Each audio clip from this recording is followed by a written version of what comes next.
Go. 1, 2, 3, 4.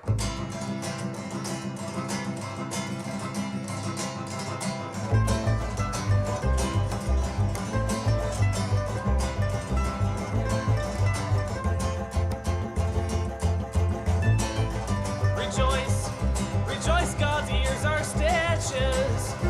Oh, rejoice, his eyes are big axes. Oh, rejoice, his arms are burning witches. Oh, rejoice, his hands perform hexes. Rejoice despite the fact this world will hurt you. And rejoice despite the fact this world will kill you. And rejoice despite the fact this world will tear you to shreds. Rejoice because you're trying your best.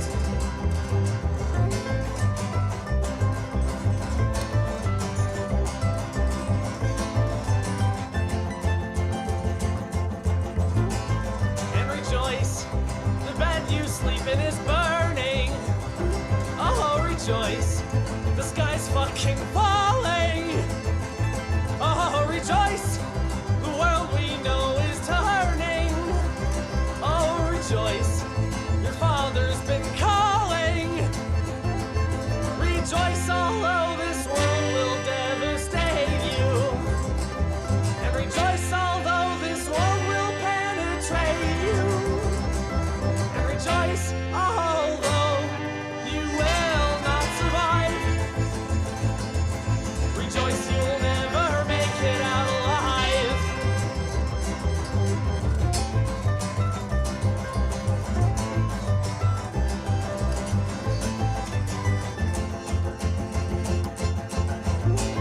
And rejoice, your hair, it smells like burning hair. Oh, rejoice, your nails all got chewed off. Oh, rejoice, and holy fuck, you're bleeding there. Oh, rejoice, you burned your whole beard off. Rejoice despite the fact this world will hurt you. And rejoice despite the fact this world will kill you. And rejoice despite the fact this world will tear you to shreds. Rejoice because you're trying your best.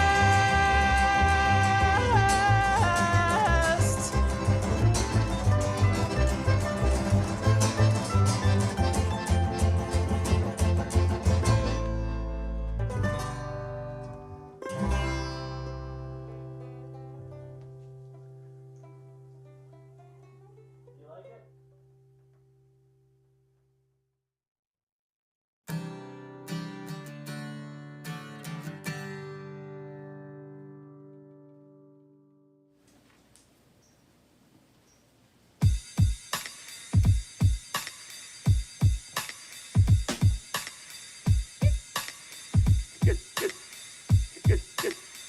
Get the fuck out of here.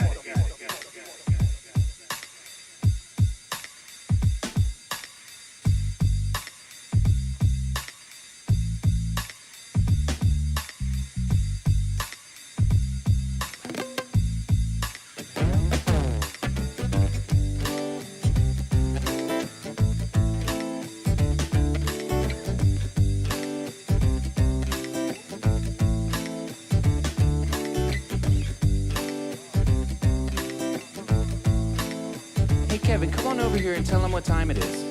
Okay.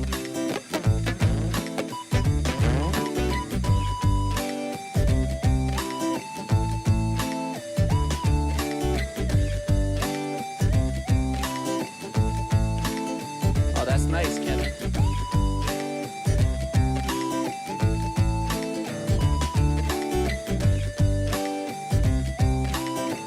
All right, now get out of here. I got this feeling inside, can't find no balance in my mind. I must be missing the point. I need a coffee and a joint. I got this feeling inside, can't find no balance in my mind. I must be missing the point. I need a coffee and a joint. joint, coffee in the joint, coffee in the joint, yeah. Coffee in the joint, coffee in the joint. Coffee in the joint, coffee in the joint.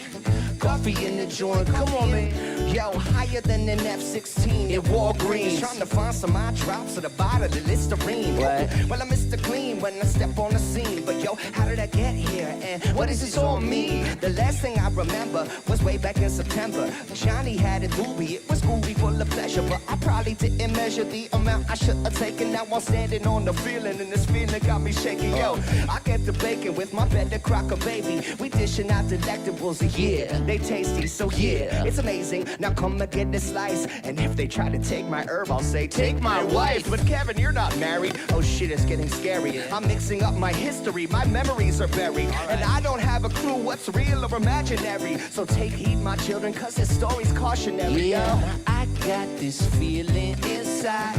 Can't find no balance in my mind. I must be missing the point.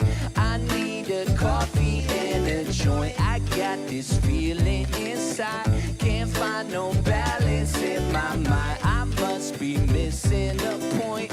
I need a coffee and a coffee in the joint, coffee in the joint. What? Coffee in the joint, coffee in the joint. Come on now. Coffee in the joint, coffee in the joint.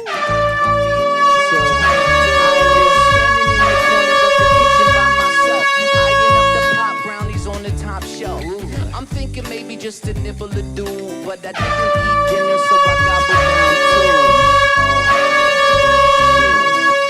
I'm fucking bluish. Yo, I got to keep this conversation fluid. Yeah, too high to function. I'm feeling like a clown at a funeral luncheon. I'm a goner, man, I've reached my marijuana maximum consumption. Yeah, goddamn hors d'oeuvre, threw my knife for a curve. But I could be the hero that this party deserves. So I boot and rally, sink the last cup. Turns out it was my team's cup. Fuck, I got this feeling inside. Can't find no balance in my mind. I must be missing a point. I need a coffee and a joint. I got this feeling inside. Can't find no balance in my mind. I must be missing a point. I need a coffee and a joint. Coffee in the joint, coffee in the joint. What? Coffee in the joint, coffee in the joint. All right. Coffee in the joint, coffee in the joint. Kevin, what? Coffee in the joint, coffee in the joint. Yeah. Coffee in the joint, coffee in the joint. All right. Coffee in the joint, coffee in the joint. Yeah. Coffee in the joint, coffee in the joint. Coffee in the joint. Yo, that's right.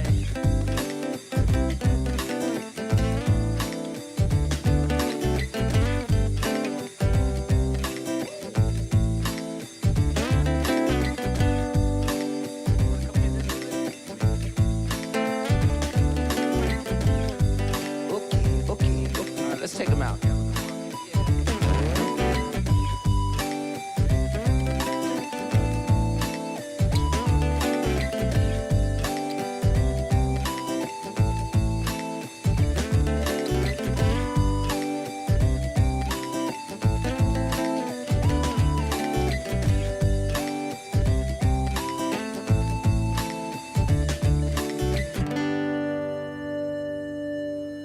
Man, I'm terrible at smoking weed. That's okay. I'll handle it. Thanks, y'all.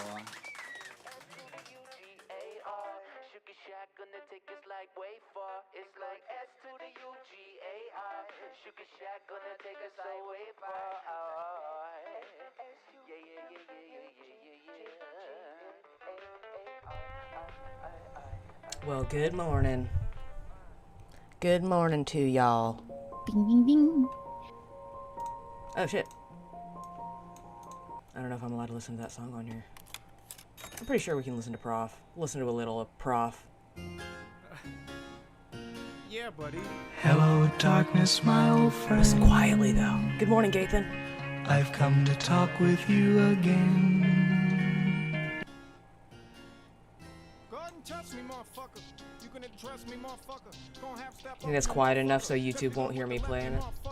It's been a long day. We'll see. We shall see. We're gonna test Granny's theory.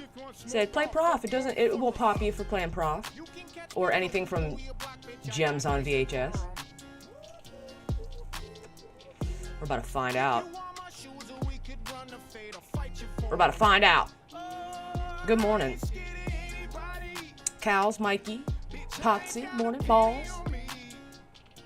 Good morning, Friggles. Good morning. I hope your drive to Denver is fruitful and safe. I hope you're wearing your seatbelt.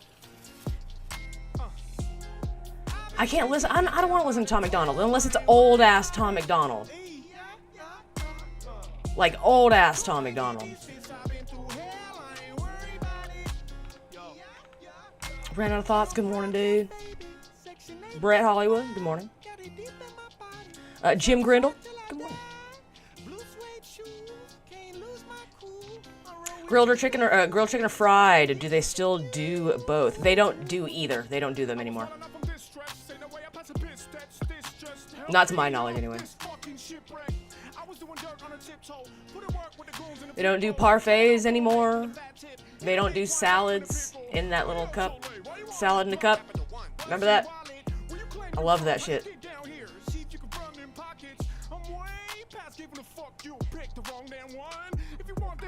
I'm feeling sensitive today, dude. A holiday shirt? I mean, it's flannel. Does that count? Tell Husey that counts. So it's fried chicken exclusively? Probably. I don't think they even have tortillas anymore.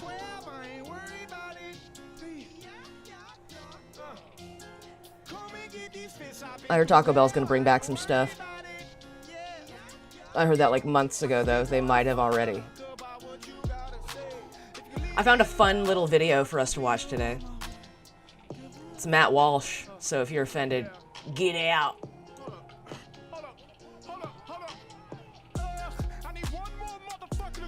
Found a fun little show.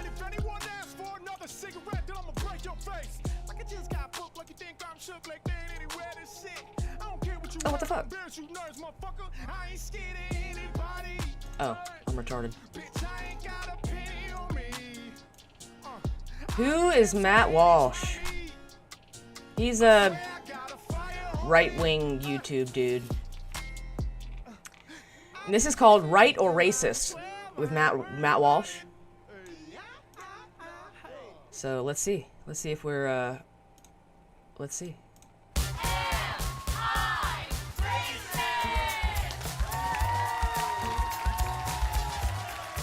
Welcome to the show, Am I Racist? The only game that uses science to prove who is and who is not racist. Our contestants will be asked a series of questions. Whomever answers the most questions correctly wins the game. Let's meet them now. Siako. Oh, no shit, Brett Hollywood. Bryson. Brett Hollywood says that Matt Walsh spoke at his fucking school graduation. That is based as fuck. That is awesome. Good morning, Big White Dummy. We're watching a game show called Right or Racist. Shout out Brett Cooper, for real, man. Go look that bitch up on YouTube and follow her. Does she have her own thing yet? I haven't found it yet, if she does. Everybody. Yeah. Justine, everybody. Oh. And loser of Mortal Kombat. I'm gullible. Brett Hollywood. Quite gullible. Obviously. Jacob, everybody. Question number 1. Once convicted, black people on average receive sentences 40% longer than white offenders of the same crimes. Is that right, or is that racist? I want you guys to answer. Is that right or is it racist? Is it right or is it racist? I know what all of you are thinking right now. What is racist? Why do you say that? It just feels... Turns out you're right. That is racist. No, I think that's just reaching and trying to make it seem like black people have it worse off than they do. I think that's a racist statement to make.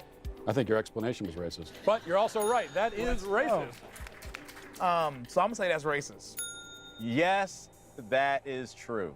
Sorry, Siaka. Oh. Racist. Oh. On average, the sentences for convicted blacks are only 10% longer than convicted whites. Good morning, Husey. Next question. over half of all serial killers in the United States from 1900 to 2010 were white. That's true. Depending on which definition of serial killers, I feel like that's racist too, low key. Matt, you got me on this one. It's really tight. This is going to be a shot in the dark. I'm going with no. It's not true. It's true. I'm gonna go with that is right. Well, I guess it would be how you define a serial killer. Because is it like the quota of how many people that they kill? Well, yes, that's how you would define it. Okay, if that's how you define it, then I would say that that's incorrect because gang violence often results in a lot of deaths. So I would say that that's not true. I think that's a racist statement to make. That's right. Let's go. Wait, no, I'm saying the statement was right. You're wrong. Oh, I'm wrong. Okay, well, White people, over half of serial killers, we love to do the serial killing. It's true. White people Next do question. love serial killing. As reported by the Huffington Post in 2014, roughly 60% of adult black females wear wigs, extensions, or weaves. 60% of all adult black females. Is it right or is it racist? I'm going to go ahead and give a 10-second countdown. Oh no. I'm going to say that's right. I'm going to say that's right. I've seen quite a bit of videos of fights on Twitter. Oh, and you think that's representative of the I don't population? know. That's not what I'm saying. That's not what I'm saying. The videos of black women I've seen fighting a lot of each other, black people tearing their fighting on weaves. Twitter. That's representative of the whole population. I mean, but that's what you're saying. Video does not come to memory where a weave did not fly off.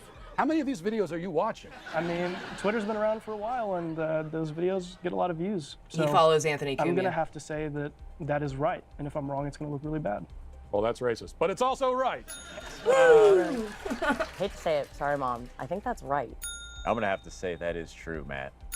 That's right. Unbelievable. Roughly 60% of adult black females wear wigs, weaves. Facts. Don't even keep reading. Yes. That's right. They do that. There's a lot of wigs and weaves. Question. Cinco de Mayo is the celebration of Mexico's Independence Day. Is that right, or is that racist? Oh, that's right, Matt. That is right. I know that one. You do not know that one. That is racist. Oh, Not just a shit. drinking holiday. How dare you? I want to say it is. I thought it was a day we just everybody eat tacos and stuff. But I guess for sake of the game, I mean, Cinco de Mayo is like a big celebration. Independence Day for Hispanics. I'm gonna say, let's get it. That's the one. That is racist because it shows that whoever wrote the question does not have a knowledge of the beautiful Mexican culture. Cinco de Mayo is the Day of the Dead, not Independence Day. No, it's not. Well, we'll have to go to judges for that because you're correct. That's racist. But then your explanation was totally wrong. Cinco de Mayo is not the Day of the Dead. So judges, are we counting that as there are no judges out there? It's nobody. It's actually just me. I'm going to say that you get that one wrong, unfortunately. That's Isn't that where they dress up at the school? Well, here's a lesson. There's a lesson in this because you had it right, but then you kept talking. So just stop with the talking, and you would have been fine. It's the celebration of their army's victory over the French in the Battle of Puebla in 1862. Well, I guess I'm. Your whole life, people have been staring. Why do you think people have been staring at you like you're a moron your whole life? Because of this. Next question. According to the 1994 to 1996 study of factors affecting watermelon consumption in the United States. Don't look at me that way. I didn't make these questions. Okay, I can at least give you a pass on that then. Factors affecting watermelon consumption in the United States. African Americans consume the most watermelon across all demographics on a I think that's per capita racist. basis. Look, I'm gonna go with everyone loves watermelon. That's racist, Matt. And that is correct. Yeah, come on. I know my people. I know my people. I'm gonna go ahead and give that one a big old W. Facts. Can you just say that's right? Righteous. That's right. You say that's right. That's right or racist. Both. If you go on Jeopardy, you have to answer the form of a question or they kick you out. This is a real game show. Okay, I'm sorry. It is the correct answer. That's right. Let's just say that. That's right. That's right. No, it's not right. It's racist. What was the number again, please? They consume the most. The number is They just most. consume the most? The most. The most. Just the most watermelons. It's bad. I kind of want to say right, just because stereotypes are generally rooted in some Of course you want to say right. Of course you want to say right. And that is wrong. That is racist. That is racist. Racist, bitch. It's actually Asians who eat the most watermelon. Oh. We're really leaning into the stereotypes, aren't we? That's literally the point of the game. I'm gonna have to go ahead and say that's right because there are a few foods that are stereotypical, and I think there's some truth. Oh wow, is that what you think? You think the black people are eating all the watermelon? Because you saw that in your racist cartoons with your racist. Come on, you see. Did you see that one? Did you see that in Twitter videos too? Did you? You see the memes. So you can talk all you want because that's still racist. Per the study, it's actually Asians who eat the most watermelon. That's flabbergasting. 78% of. I did not know that. To me, I would have just picked regular old white people. White people love watermelon too. I live in Florida. Everybody's got a fucking watermelon at any time in their house, all the time. Malt liquor is consumed by black people. Made that one up too, but it's probably right. In Taiwan, 10 last names are shared by over 50% of the population. Is that right or is that racist? That feels right. 10 last names are shared by over 50%. Facts. I've been wrong a lot, so I'm going to go against my gut here, and I'm going to say that is not true. I'm going to say that they have a diverse set of last names over there. Once again, you talked yourself out of a right answer because that was right. No, I'm gonna go with that's right, Matt. Pretty offensive assumption, and it turns out to be correct. Yeah, come on, we're balling over here. Let's go. Let's the 10 go. names are Chen Lin Huang, Cheng Li, Wang Wu Lu, Sai, and Yang. Hashtag. Brett Hollywood Show says Dean Cain is racist and wears hideous flannels. Dean Cain does wear hideous flannels. Listen, I'm wearing flannel. I'm wearing flannel today. But he looks like he's being choked and squeezed to death by his flannels, dude. Tag pots and pans. That's on the card. You can't blame me. That's on the card. Okay, that was on the card. Asians are catching a lot of strays. Yeah. Hopefully really not hard. to eat them, though. Oh, man. Well, ladies and gentlemen, the judges have tabulated the results, and now it's time to announce the winner of Am I Racist? And that winner is Justine, ladies and gentlemen. Justine is the winner of Am I Racist? What's up, you? Good job. Okay. We're watching this show called Right or Racist. It's very fucking funny. This is, I think, one of 2 episodes. We're about to watch the next one after this. This is hilarious. Okay, Justine, you have won your own box of Am I Racist? There you go. Thank you so much. I am also surprised that it was a woman who won it. Not surprised that she's white, though. I'm just kidding. No, not really. Okay. Thank you so much to all the contestants. Thank you to everybody at home. And remember, get your own copy of Am I Racist at dailywire.com. See you next time, folks. Thank you. It's hilarious. So I'm gonna have to go all the way to the actual channel. Oh, can I? Can I go to the actual channel? Yeah, I can. Let's be clear, what's happening in this country, it's Nazism. Oh, shut up, bitch. Shut up, bitch.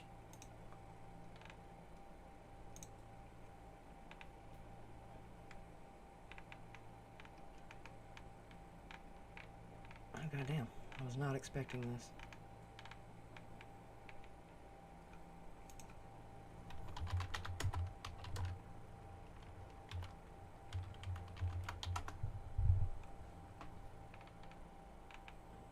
All right, come on. I know there's 2 of them. Let's be clear.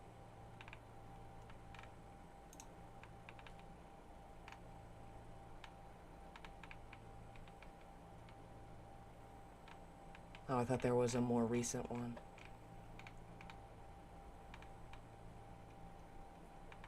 I guess it's just the uncut thing. Oh well, whatever. I'm a liar. Oh no.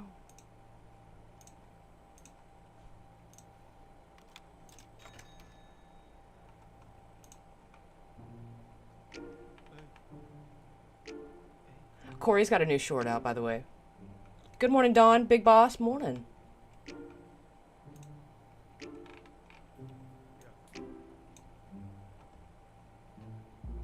Oh yeah, there's a new Exerbia video that just came out too. He hasn't uploaded in fucking forever. He usually throws me through existential loops. I figured I'd wait to watch it with you guys, see if it hits you guys as hard as it hits me.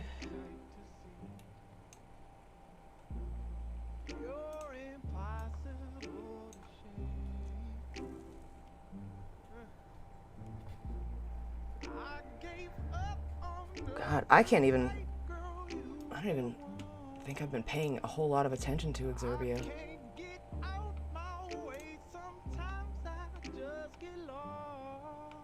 4 months ago.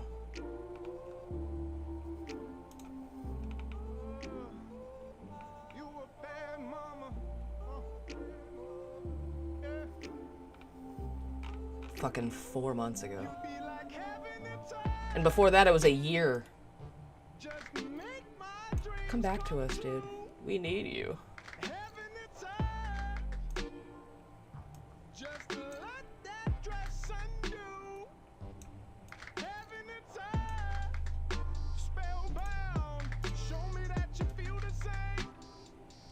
He did. Or he does.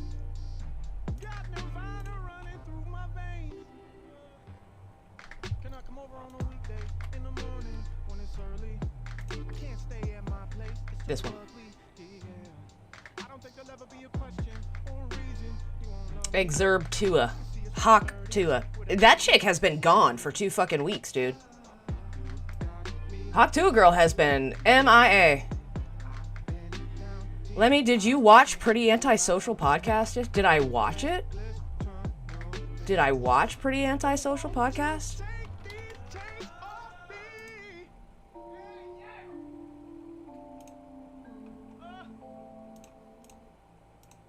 I not only watched it, but I could go straight to my favorite part of it.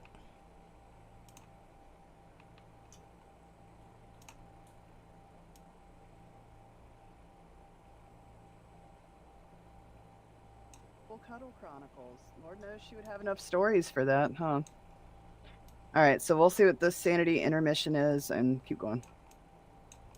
Should I speed it up? I'm on 1 1/4, and somebody asked if we were on 1 1/4. I just don't want it to be too fast. We'll try 1 1/2 for a minute. What's up, Welsh Drones? I'll slow it back down. This is an excerpt from yesterday's Pretty Antisocial Podcast. Oh, they're moving that till later. The Ricada stuff's not till later.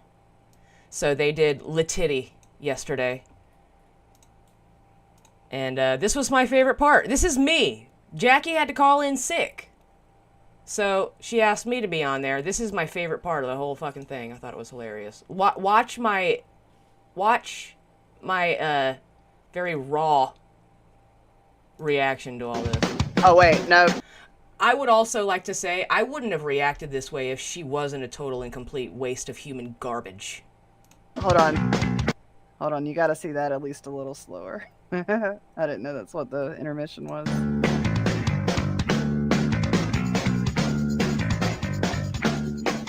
She says she's no good with words, but I'm worse. But started out a joke of a romantic stuck to my tongue. Way down with words too over dramatic. Tonight is a can't get much worse. Worse no one should ever feel like I'm too cool than a hard down. And I don't want to forget how your voice sounds. These words are all I have, so right there. See me there just to get by. This is falling apart to have time. This is these are the lost you don't believe. This is the way they know. Misery of me.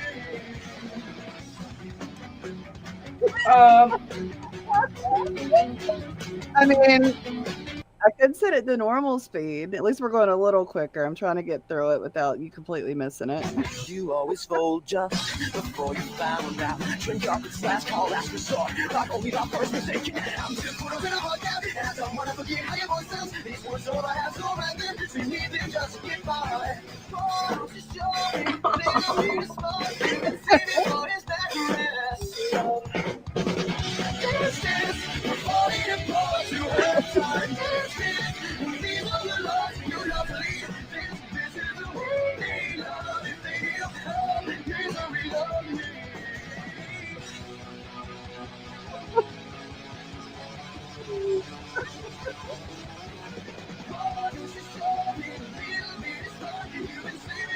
I'd wear that shirt.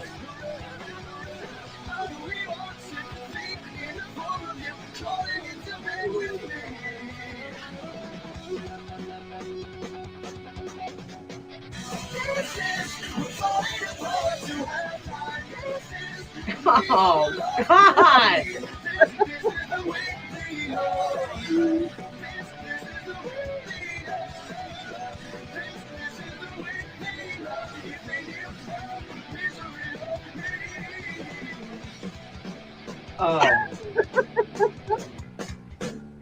That stinks. Like, my first instinct was to plug my fucking nose. I swear to God.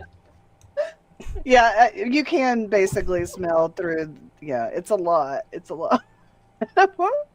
Oh my God. What's funny is when she put that video out, obviously it was normal speed and it was a totally different song that she was dancing to, but it was a lot. I remember when it came out and everybody was like, are you serious? Like, what are you doing? The one with the, yeah, when she was super pregnant and dancing. But we're almost through it. We're almost through it.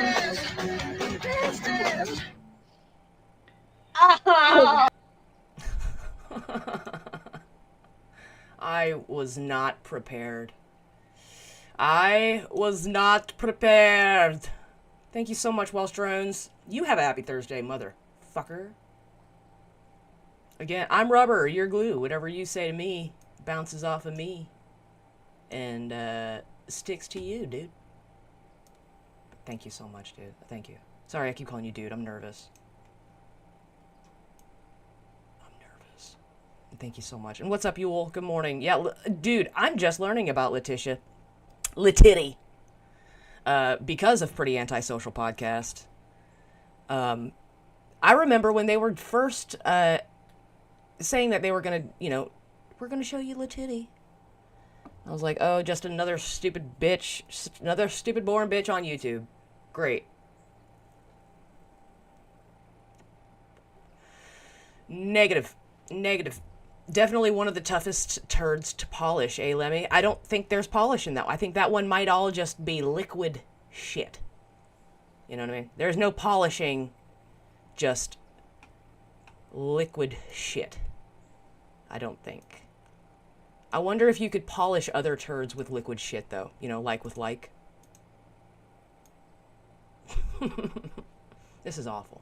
Awful. Awful. Adonis Paul... yeah, that's what we're watching. Well, Haley and Jackie are watching the 3 that he put out. They watched the first one, and then me and Haley watched the second one yesterday, and then they're going to watch the third one. Love notes for TLC. Oh, yeah. For her daughter, where she says she's going to, like, slit her wrist and all this stuff, and, like, punch her baby out of her belly and stuff. What a piece of shit she is. I can't even. I really can't even. She's a scourge on human existence, I believe. I don't like to judge. I really don't. I don't like judging people. I especially don't like judging women. But, god damn. Can you make a target any easier and bigger? Can you? I don't think so. I'm talking about Letitia Collins, Potsy. Better known as Letitty. If you guys want to watch some good fucking commentary on that shit, either A, Adonis Paul, or B, now go to Pretty Antisocial Podcast and watch these ladies. Haley was there. Haley was watching it all live when it happened. Jackie has not, so she's a virgin to Letitty, as most of the chat is. I think there's a couple in there. Like, B. Smiley knows about Letitty. There's a couple of them in there that know about her.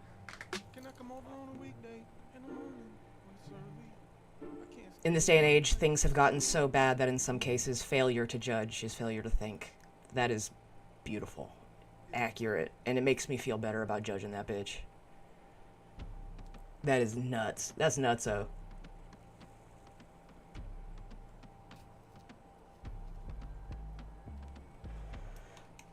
Alright, I would like to get a little existential now.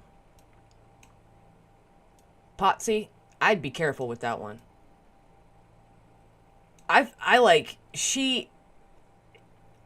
during that little podcast thingy, I was like, she's a fucking predator, and she is, man. That whole time I was like watching that video, I felt like she was like staring fucking daggers through my soul, dude. Like she was gonna eat me alive. It was the best 3 hours ever. That was intense. I was ill prepared.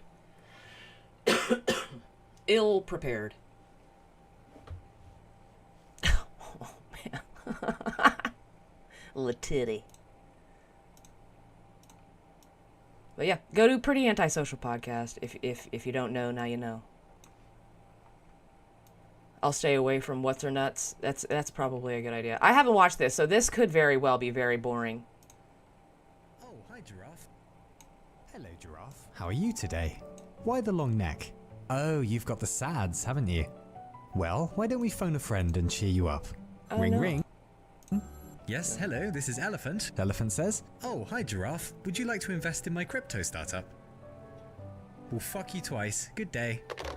Maybe Elephant's a little busy. Let's see if Tiger has any helpful advice. Ring, ring. Kvoiskaš Tiger says, Opritvam se da se nadrusam. Ne mi zvoni poveće beda te eba. Toponar. well, that didn't go very well, did it? I bet you feel even more alone now, don't you, Giraffe?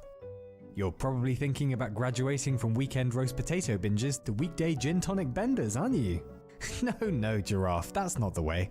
Probably. Now look, the world is awful at times, it really is. The only thing I dislike more than living here is myself. But that's okay, we all get the blues sometimes. It'd be weird not to, considering how strange everything is. Perhaps the real problem is that we've built a culture where we aggressively enforce the idea that confronting the sad truths of the world is unhealthy or weird, despite the fact that we all do it, that we have to.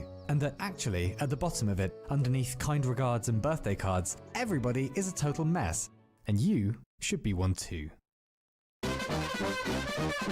So there's about 8 billion of us little parasites at the moment, and average life expectancy is around 26,000 days, which means that chances are about 300,000 people are having the worst day of their entire lives today. And isn't it nice not to be one of them? But it will come our turn at some point, of course. And what does one do when one's life falls apart? How the hell would I know? Do I seem like a happy person to you? But we might want to talk about this obscure composer you won't have heard of, who in 1876 wrote to his nephew saying, "Indeed, my life is of little worth to anyone. Were I to vanish from the face of the earth today, it would be no great loss to Russian music." That was actually, fucking Tchaikovsky. Max Bringle says, "Good morning. I think Patrick wants to fly you out to Hackamania." Well, listen. I ain't giving him my firstborn, okay? He's 13. He's ripe. He ain't getting him. Is that what it takes?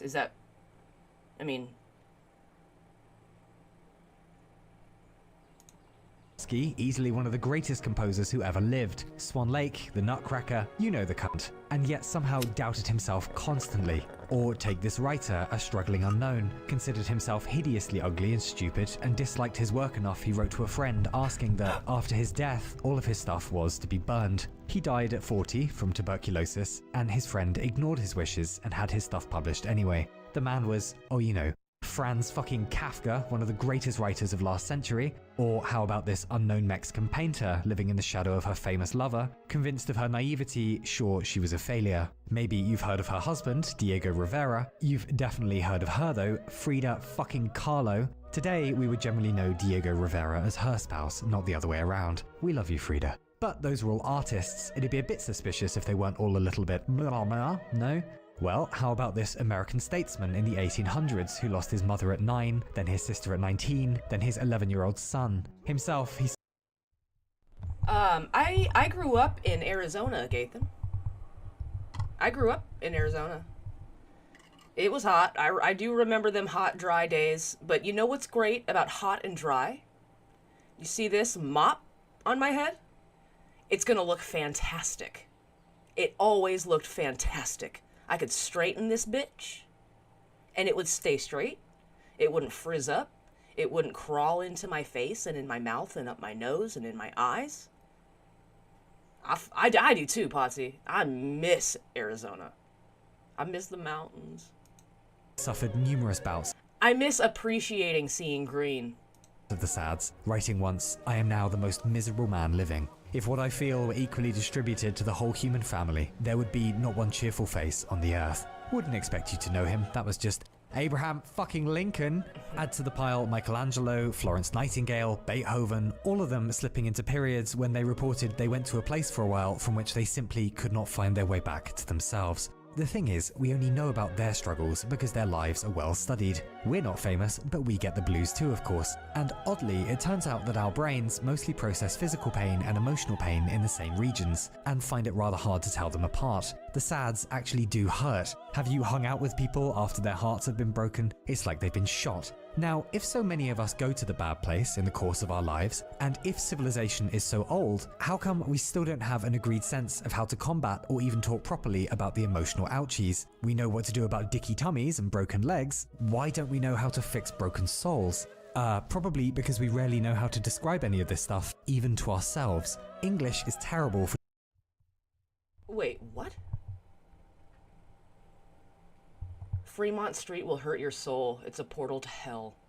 When you see the 9-year-old girls singing karaoke for tips at 1 a.m., you'll understand what I mean.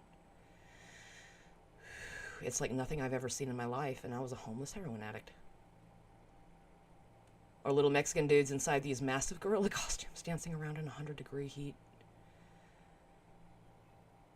Man, you are talking me out. You're talking me out of it, honestly. I don't think it'll take much to talk me out of it, to be honest, because it would be a great feat, you know what I mean, for Granny and I to make it out to fucking Las Vegas, you know what I mean? We're poor as fuck. I went to Fremont during Halloween, and it's a sea of people.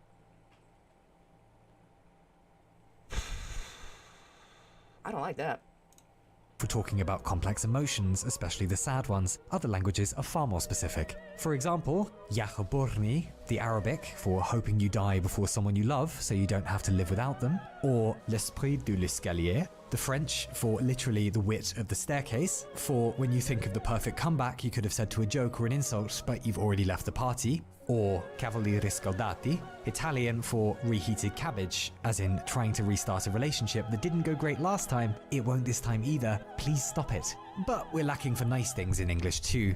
Cafune, Portuguese for when you're running your fingers through the hair of someone you rather like, or koi no yokan, Japanese for when you first meet someone and you already suspect that the two of you might be destined to fall in love, and my personal favourite, Waldeinsamkeit, German for the feeling of solitude you get when you're alone in the woods, which isn't supposed to be sad at all, but surely that can also be the worst experience, because there are two modes of being out in the woods, no? There's the old having a map and a plan and a big backpack full of Amsterdam truffles, and then there's the other mode, when you're stuck in the woods, lost at twilight, out of allies, with nothing but a terrible sense that you're never, ever getting out of this place, and you're completely alone in the struggle. To Chinese literature now. Why? Because shut up. And as an introduction, we'll first meet Zhang Zongchang, a 19th century warlord poet who penned such distinguished work as "You tell me to do this, he tells me to do that. You are all bastards. Go fuck your mother." No, this was real, honestly. Or the sky god is also named Zhang. Why does he make life hard for me? If it doesn't rain in 3 days, I'll demolish your temple. Then I'll have cannons bombard your mum. But let's jump 2,500 years back to 4th century BC China. Lao Tzu is a great scholar who eventually gets tired of the kingdom he's living in and decides to go off and be a hermit, so one story goes anyway. But a guard recognizes him at the city gate as he's trying to leave and says, "I'll only let you through if you write down all of your wisdom." Lao Tzu agrees and knocks out the Tao Te Ching, the founding text of Taoism, a religion still millions strong in China, Malaysia and elsewhere today. Now, no one's actually sure if Lao Tzu even existed, it's unlikely, but the Tao Te Ching sure does. Tao literally means the way, or the path, if you like. That is, the unfolding of the universe, more or less. And one of the central questions of the Tao Te Ching is, cosmically, we know sod all about why anything is here, historically, we're often powerless, and in our personal lives, we're strangers even to ourselves sometimes. How the hell are we supposed to live like this? And the Taoist answer, partly, is that we have to give up trying to be masters of everything. Wu Wei. or doing but without striving, abandoning the fantasy of control and accepting that we're not in charge of any destinies, least of all our own. Why do birds migrate? Because they feel like it. Why did I spend all of last Monday drinking mojitos and lying on the floor pretending to be an iggly wiggly squid? Because I wanted to. The universe knows what it's doing, and we are universe anyway. The more we try to impose our will on everything around us, the more futile it all becomes. And so we get wonderful lines like, happiness is the absence of striving for happiness, or the world belongs to those who let go, or do you have the patience to wait until your mud settles and the water is clear? The original Taoists are 2,000 years dead now, but they weren't aliens. They worried about exactly the same stuff we do: grief, political turmoil, and a frustration at having to exist down here. And their reply to all that was fairly novel. We don't live in utopia, we live in a mysterious zoo of bullshit largely beyond our control. The only choice we get is how to react to it all. Now, I waste your time with all this only because the Tao Te Ching is one of the first serious attempts in history to address the horrors of being alive. And it's probably not a coincidence that much of Taoism really got going a few centuries after Lao Tzu, when China fell into the Warring States period, as in 7 very angry states beating the jolly dickens out of each other, constant warfare. And just at the point when everything became fractured, Chinese thinkers began hungering for a mindset to live through the chaos by. It's funny how that happens. Personally or historically, something goes awfully wrong and we end up looking for new ways of seeing. But anyway, it's alright because stuff calmed down and everything went swimmingly after that. Except for over in Europe at that time, Athens is getting pulverized by the Spartans in the Peloponnesian War with thousands dead, but in the aftermath of all that instability, out pops Stoicism, an attempt to simply accept a changing and unpredictable world. If you can't put the fire out, then you may as well toast marshmallows over it. But it's alright because stuff calmed down and everything went swimmingly after that. Except then in 64 AD, with the Great Fire of Rome destroying just, 70% of the city. Then 79 AD, with Vesuvius the volcano going off and barbecuing thousands of people. Then 165, with the Antonine Plague sweeping through the Roman Empire, killing, just 10 million people. But it's alright because stuff calmed down and we're just in time for what's sometimes called the worst year in recorded human history, 536. A mystery fog has just turned up, probably thanks to a volcano going off in Iceland. The fog will last for almost 2 years, turning the sun into more of a cloudy moon. It'll be the coldest decade in 2.5 millennia. Crops start to fail because obviously widespread famine gets going, setting the stage in a few years for the Justinian plague, which will kill eventually tens of millions. Then 755 and the An Lushan rebellion begins in China, a civil war that'll kill around 13 million people. Then the Mongol campaigns, wiping out maybe 40 million people. That's so much murder that it removed maybe 700 million tons of carbon from the atmosphere, enough that we can still see it today in Antarctic ice cores. But it's alright because then 1349, Europe gets to enjoy the Black Death, wiping out millions. But out of that, however, comes humanism, where we begin playing with the idea of relying on human reason and compassion rather than exclusively upstairs heavenly stuff. Then the Spanish conquest of the Americas in the 15th century, millions will die to violence and disease. Then the 30 Years' War in Europe in the 1600s, maybe a mere 8 million dead, but it also partly inspires the Enlightenment, pushing personal autonomy and representative government. Then the Industrial Revolution, bringing in enormous innovation, but also urban poverty, out of which though we'll end up with, among other things, Romanticism and Utopianism. Then the Napoleonic Wars, with millions dead, because of course. Then the First World War kindly dispatches about 50 million people. Then the second installment, killing 70 million this time, out of which though we'll get existentialism and Dadaism and pacifism, and a bunch of other fun flavors of delightfully modern madness. It'd be better not to have the tragedies in the first place, but it is pretty neat how resilient we can be, even as everything goes down the toilet in our own little lives and on the big global stage. And that we know, just as well as our ancestors did, life is cruel and intolerably awful at times, but if one dares to stare directly into the unavoidable abyss of pain, loss and tragedy, the reward at the other end is often new eyes. And maybe beer as well, I don't know, I fucking hope so. But it's alright, because here in the present, stuff has finally calmed down, and everything is definitely going to go just swimmingly from now on.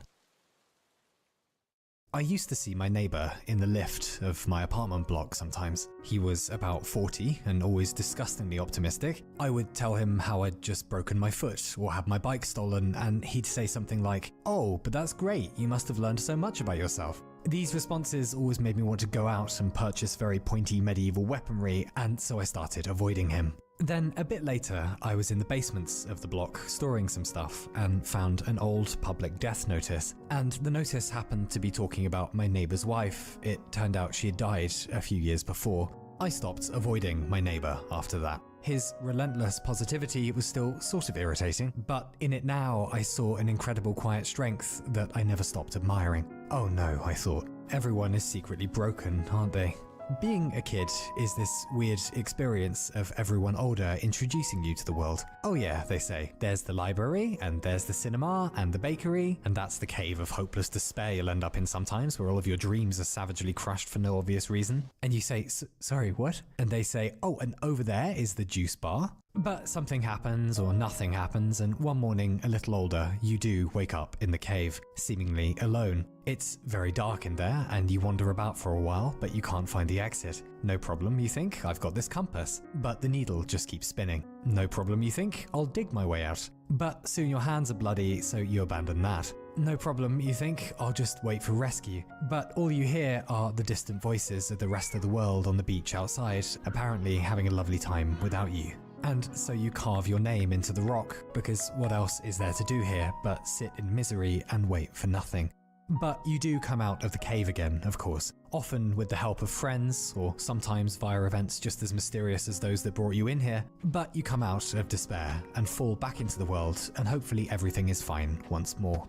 Strangely though, perhaps a while later, you pop back to the cave out of curiosity, but with a torch this time, and find that your name was not the only signature on the wall. There were hundreds of signatures of everyone you've ever known, millions from all the others who did their lonely time in here as well. Because it would be odd to go an entire life without occasionally losing the plot. It would be weird to live as a talking primate, knowing just enough to know that we know basically nothing, surrounded by disasters, losing people forever as we do, and not have a bit of a fucking wobble now and then. It isn't amazing so much chaos and suffering has happened across history. Rather, it's amazing that it happened and we're still here, still being decent sometimes. That in spite of all the horrors, we still came up with democracy and aspirin and winter fashion for cats. That we continue to continue in the face of loss and despair. And because of that, because we continue, a while from now we get to stand on the high cliff looking out on the warm day with all of our wisdom as we experience yet another feeling we don't have a word for in English,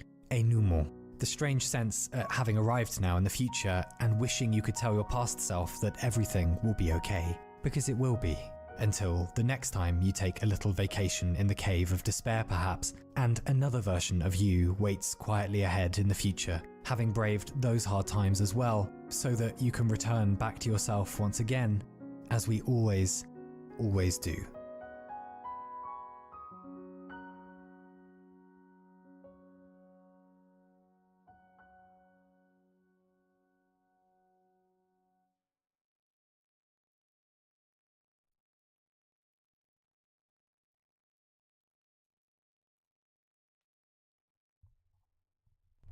I always love those. I always feel that, man, those videos always like bring me down and then pop me right back up, man.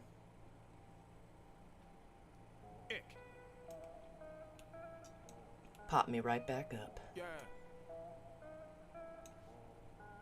Yeah. Yeah. Don't do me dirty, Prof. Yeah. Oh yeah. Granny said that Prof doesn't get popped on YouTube. I'm testing the theory. So the same everywhere I go. Like wherever I go. No. He also said Gems on VHS doesn't pop YouTube, but I feel like I tested that. And it did not come out great. Nah, sorry, I don't really fuck with you dudes. I ain't coming in with these fucking new shoes. Only dudes inside that. Mikey says, Tom McDonald doesn't pop people. I'm sorry I couldn't get out to your show. I was busy. It would, like I said, it would have to be old Tom McDonald. You know what? You can count me out if you counted in. Your mama knew you wouldn't mount the shit. Look like you were waterboarded as a child and shit. Yep. Y'all so excited when I walk in the room. Does it look like I am excited about you? Can you tell on my face I want to puke? Fucking y'all the worst. No! No! So the same everywhere I go. Like wherever I go. No! Look at you, motherfucker. Whoa! Lame man fuck. Gosh, you got a party, do I want to go? I'm like, let me think about it real quick for a minute. No! niggas in, everybody know it. I look like Santa sipping red Fanta, about to slay these hoes. I been getting mine, I ain't got the time to play with these hoes. You was hating on me back when I was broke, I know how it go. Yeah, everybody got opinions. We're gonna I ain't see. worried about opinions that'll never change the vision. Let me see what's in the menu. Tom McDonald popped Chrissy Mayer. Yep. She asked him about it on Twitter, and he replied what he would add her to the white list. That's racist. Is it racist or is it right? So the same everywhere I go. Like, oh, there I go. No. Look at you, motherfucker. Whoa. Lame man, fuck. Gosh, you got a party? Do I want to go? I'm like, let me think about it real quick for a minute.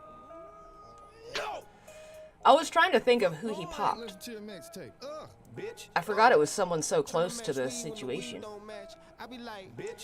Yeah, free speech, anti-censorship, Tom McDonald, right? Bitch, no. I don't need more like, bitch, no. 12 at the door like, bitch, no. Bitch, no. I stopped liking him so much, Yule.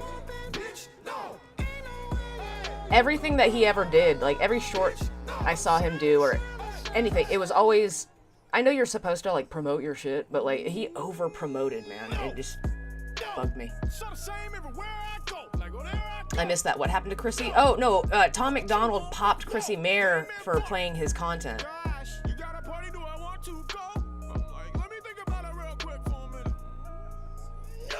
See if I can get a hold of Tom McDonald and be on the white list. Shut me down, Tom. Yeah, fucking Canadian. Which is not a bad thing. Canadians are cool in my book. Canada, not so much. Politics kind of suck, but Canadians are dope.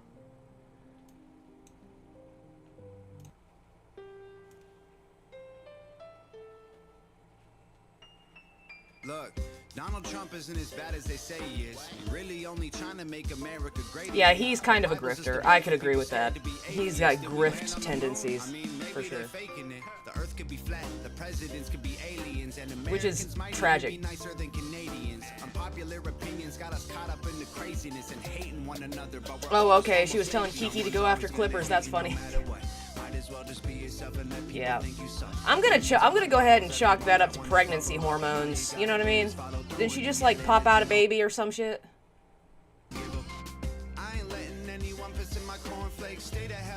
You're kind of bitchy when you got like a bunch of it, like a whole bunch of stuff going on. Yeah, I don't care if you're black or white or gay or straight or old or young. I'll give her a pass. Where you're from or what you make, the only thing I care about is living like Kiki actually did it. while I'm sleeping. So that's dumber. I'm still awake. We're so angry, hating everyone we don't know. We can't even take a joke. Down with Trudeau. I agree, man. Don't you guys got a super based guy running?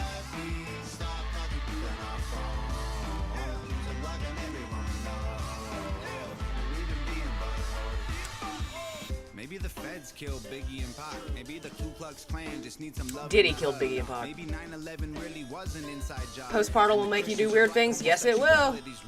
That postpartum will make you do horrible things. Some ladies kill their kids.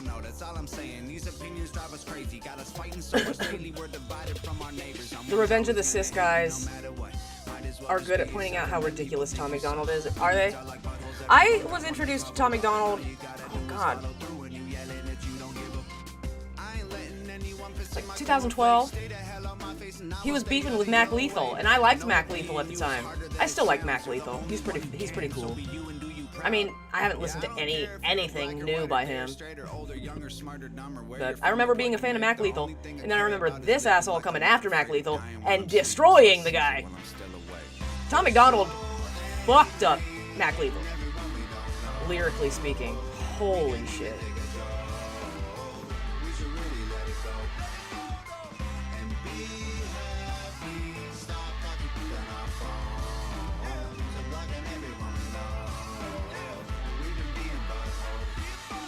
Everyone a butthead, everyone end up dead, everybody upset, everybody blood red, everybody feels like no one cares. Everything is up, everything is tough luck. I have had enough, dumb. Everybody shut up. Everybody thinks that life ain't fair. Shut up. We're so angry, hating everyone we don't know. We can't even take a joke. Tom McDonald's face looks like a Burger King placemat. Damn. That's harsh, man. Harsh. We're so angry, hating everyone we don't know. At this point, I'd rather watch Nova play video games than listen to anything new by Tom McDonald. If I'm being honest. I'm blocking everyone we know. We've been being buttholes.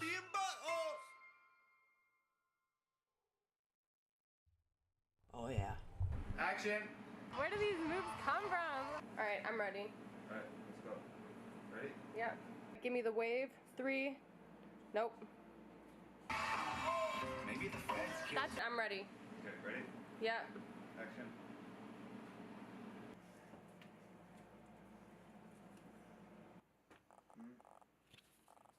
Hello, me. Future me.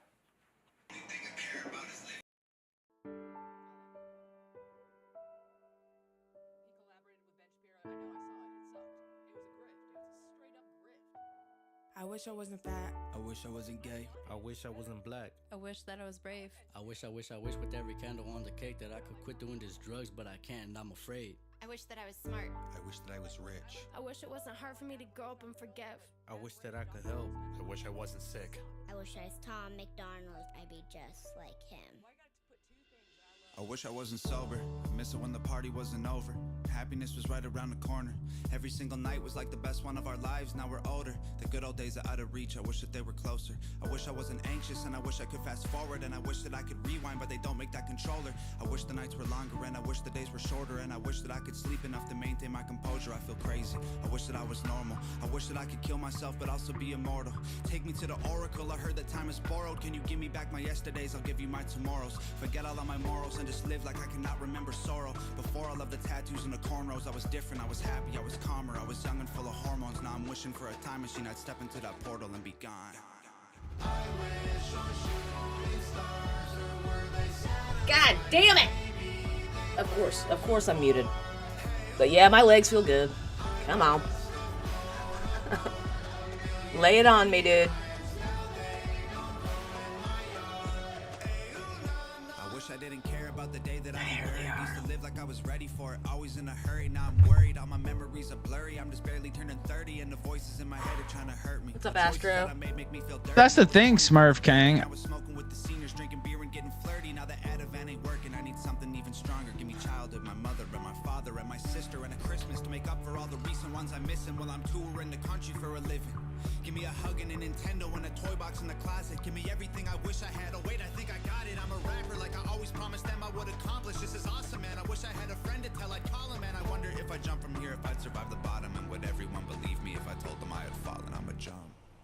I wish on shooting stars, or were they satellites? Maybe 10. 10. Oh, also, good morning, Mr. Smith. I don't know if I said good morning to you. I wish we were kids again, before everything was on Instagram. Ayo, things were so simple then. Me, my tree fort, all of my friends. Way back when on Beaver Drive, when the floor was lava. Get some fresh air up in here. Ayo, wished I was big like then. Never thought I'd wanna be a kid again. I wish on shooting stars, or were they satellites? Maybe they were too far. Hey, ooh, la, la. I must have blown apart a million dandelions. Now they don't grow in my yard. Hey, ooh, la, la. I wish on shooting stars, or were they satellites? Maybe they were too far. You don't have to.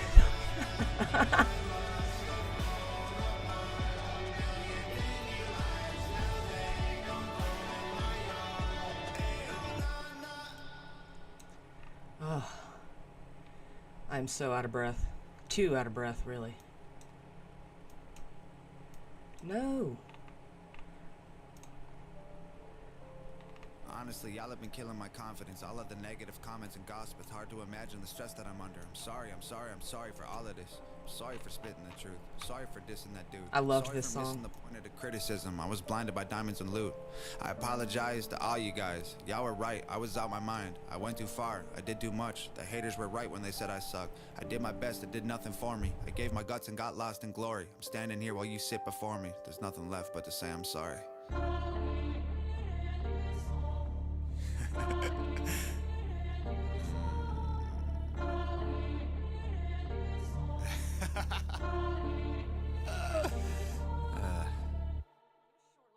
Sorry, that doesn't bother me. I don't owe anybody an apology. I don't have no regrets in my biology. Reload and shoot for the stars. Y'all look like astronomy. No one is hot as It was shortly after this I stopped liking Tom McDonald. carry the weight of my songs all on top of me. I will not break, I'm not made out of pottery. Bury your bodies on acres of property. Place them at angles like sacred geometry. Down with the modesty. Everything I drop is quality. Promise, like honestly, follow me. I ain't gonna stop with the hits. Come rock with the kid on block like Pac with a bin. I'm a god with the pen. No cops in the Need some crib. fucking Like Walker's Dramamine to a watch boss with this. Underrated, overpaid, they hate it. Complicated calculations made to rake the paper. Razor sharp like Lazy Freddy versus Jason. Angels in my heart of Satan in the basement. Brains and handsome faces. What has made me famous? Great imagination. Fatal combination. Labels holler daily. I've been on vacation. Basic translation is I don't give a. Sorry, I got a point of view. It's like a pistol you don't want to point at you. Y'all are annoying, dude. Y'all are like rats racing in a gas chamber. Y'all can't avoid the fumes. Y'all in a cage lock, my deranged thoughts. I like Ray Charles waving chainsaws. Cause your brain chopped into 8 parts to your face off. Hit the graveyard on my days off. I just cock aim and I spray shots till your legs lock and your veins pop. In a day's work, y'all get laid off. My girl shot every single video. My heart wrote every single song. Y'all are my children, my kids will be indigo. Obviously, I'm a God, rock with me, awfully cocky, cocking the goblin, shotgun and coffee, slaughtering lots and I'm offering coffins to anyone caught talking sloppy about me. Yeah, come rock with the kid, young poppin' and rich, got dollars, I'm copping the drip, I'm donning the armor and authoring honor while bombing the targets that karma has missed. Hey, y'all don't comprehend, I'm often on the mend. I'm depressed a lot, I've wrecked a lot of people who were friends. I've been anxious, I've had breakdowns that were all inside my head. I regret a lot of things, now I won't stop till I'm avenged. Knock, knock, who's there? Y'all around and let death in. I'm John Lennon, I'm Michael Jackson, I'm Cobain, I'm Zeppelin. Your best friends are dead ends, your best bets are far-fetched. Your next best, I'm a gold trophy. Your death threats were ghost stories.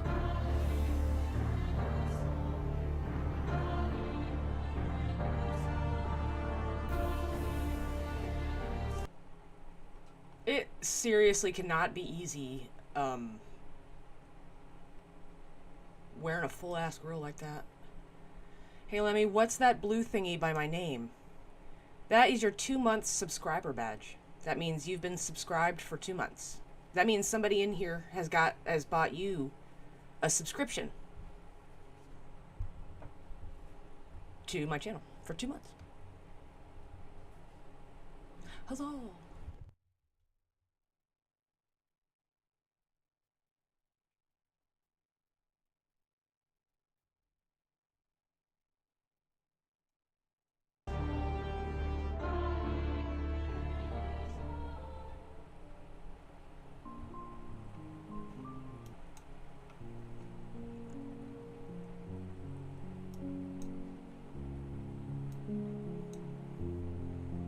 I have Stuttering John fatigue. Steel toe coverage is exponentially more interesting.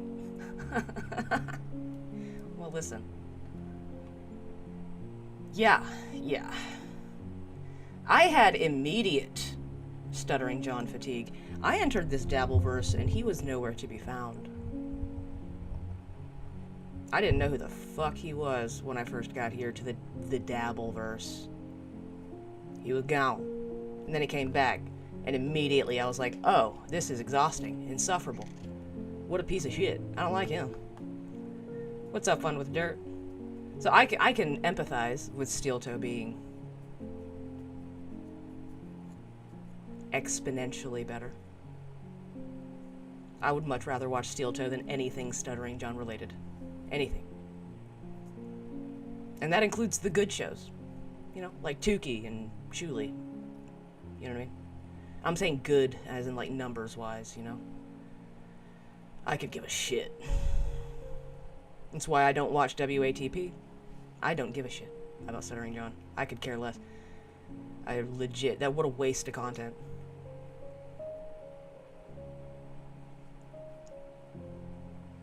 I saw Stuttering John's band play at Action Park in the 90s. They were horrible. No shit. I'm shocked. What a fucking dweeb.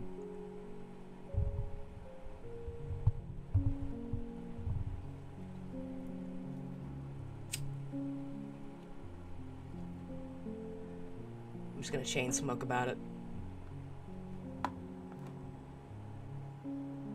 Bing, bing, bing. What's up, Feeling News?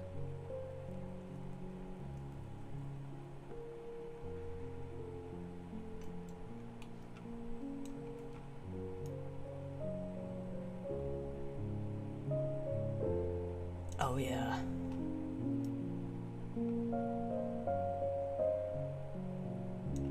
Oh, it was K McDuck? Nice. Very cool. Very cool.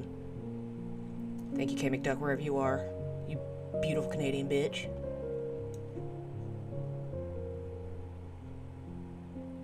But yeah, you get to enjoy the show ad-free. And you get to use all the cool emotes that I got in there.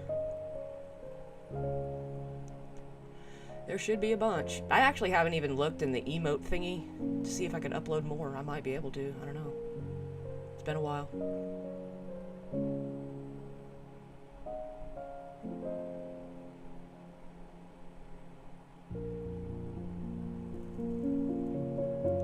What's up, AJ? Good morning. You just missed some Tom McDonald. I did not get popped on YouTube either. Yul Gibbons was right.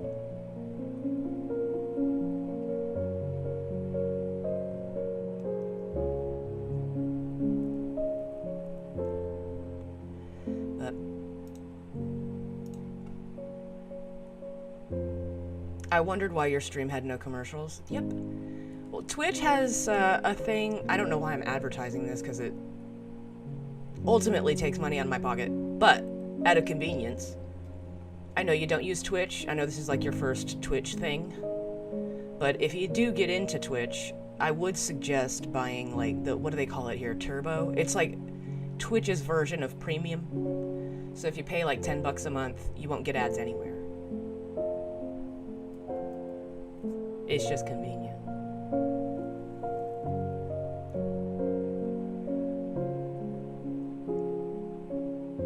I'll never not have YouTube Premium.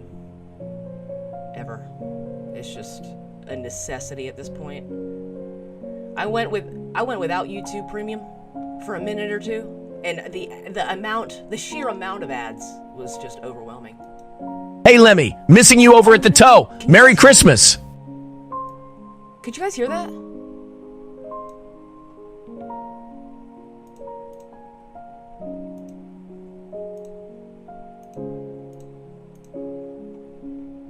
I couldn't hear it.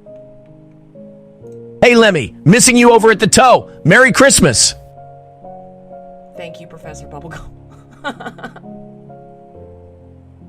Thank you so much. I appreciate it.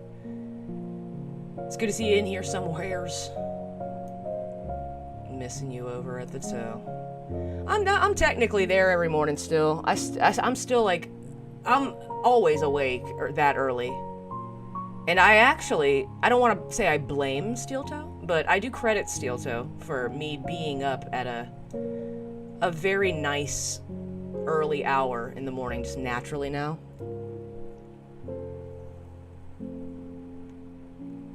So I'm usually already awake when Steel Toe starts, and more often than not, I will pop it on. Because what the fuck else is there? Really?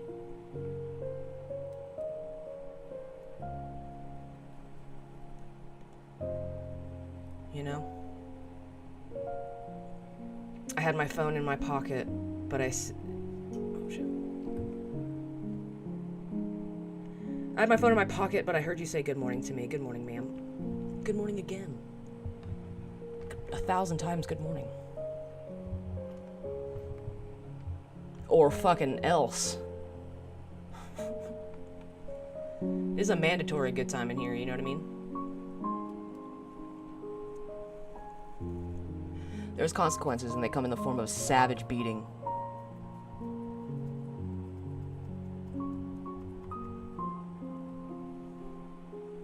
All of this is alleged. I don't think I could savagely beat up anyone. It's even somebody my own size.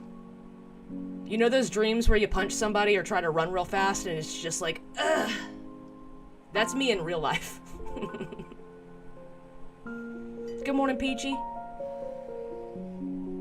Don't worry, mister. I'm not a violent person whatsoever. I do enjoy violence. Like on the television. But I'm not a big fan of it in real life. More like savage beating off.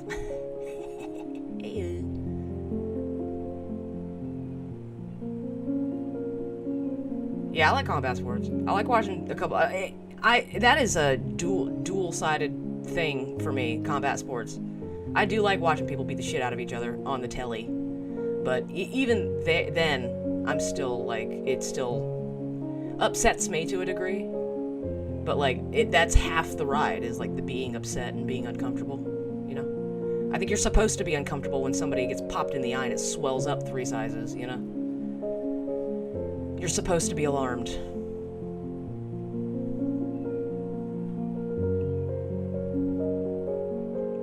I have a thing where I have a weird kink of sitting in my own uncomfortability.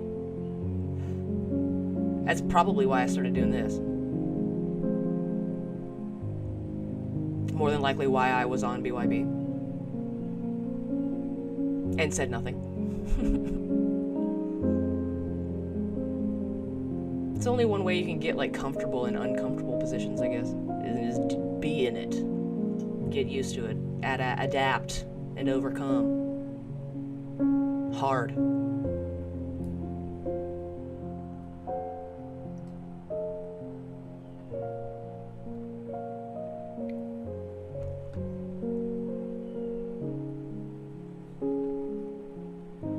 Ooh, Granny better get up and go to the store.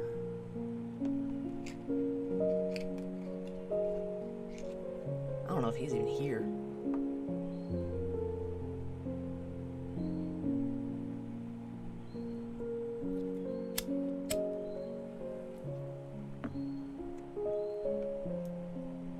Let's see, what do I want to watch? Alright, I can get rid of you. Oh, this was good. When animals eat their owners. It's a bit heavy and gross. You guys want to get a little heavy and gross? No one can learn a shit ton outside of their comfort zone. Or one can learn a shit ton outside of their comfort zone. That is very true. I think somebody probably said that to me one time, and I took it to an extreme degree.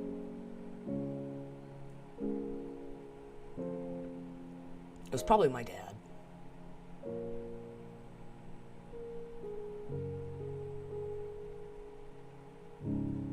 Did you watch the Stab the Ground on Friday, Little Emmy? It was pretty boring. An hour and a half of coin rolling. I popped in at the beginning, and I think I fell asleep. And I remember you showing like a roll of fucking coins, just whoop, right in the camera. I was trying to figure out which one was you.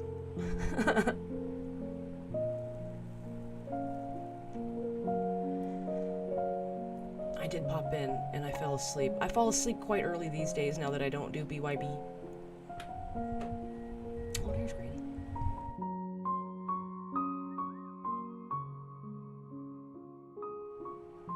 Okay.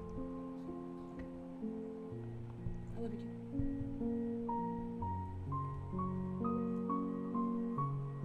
I was Omar.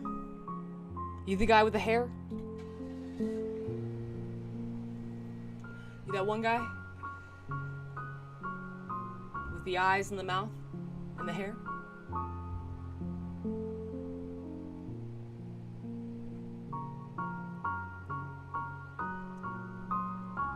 Let's get gross?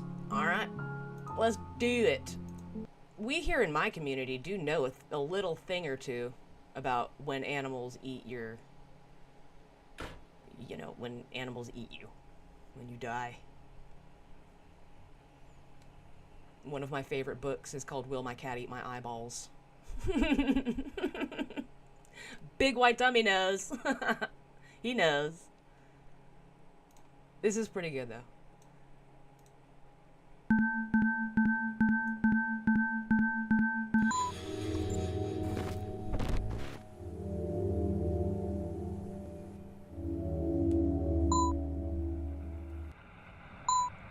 Welcome back to the Papa Meat channel. How you doing? How you doing? Come on in and sit on down because today we're talking about pets eating their owners. I don't know why we're necessarily doing this. It's just been kind of a topic here at Meat Studios. I just thought it's been fascinating. So I thought, why not make a video and indulge you on some of the conversations that we've been having here at the studios. And an important question to ask early on is, why would a pet eat one of its owners, right? Well, the answer is simple. They're animals. Typically, no matter how much of a bond you have with your pet, when they get hungry, they will revert back to their animal instincts and eat their owners to survive. Balls. He got banned from Twitch. Motherfucker got banned. I don't know for how long, but I saw him post about it on Twitter. Motherfucker got banned from Twitch. I've heard this a lot too with like cats. Cats are very notorious for as soon as you're dead, they're gonna eat you immediately. If anything, don't they say that cats are always wanting to eat you, but they're like too big or something? I think, let me, hold on a second. Allison will know this.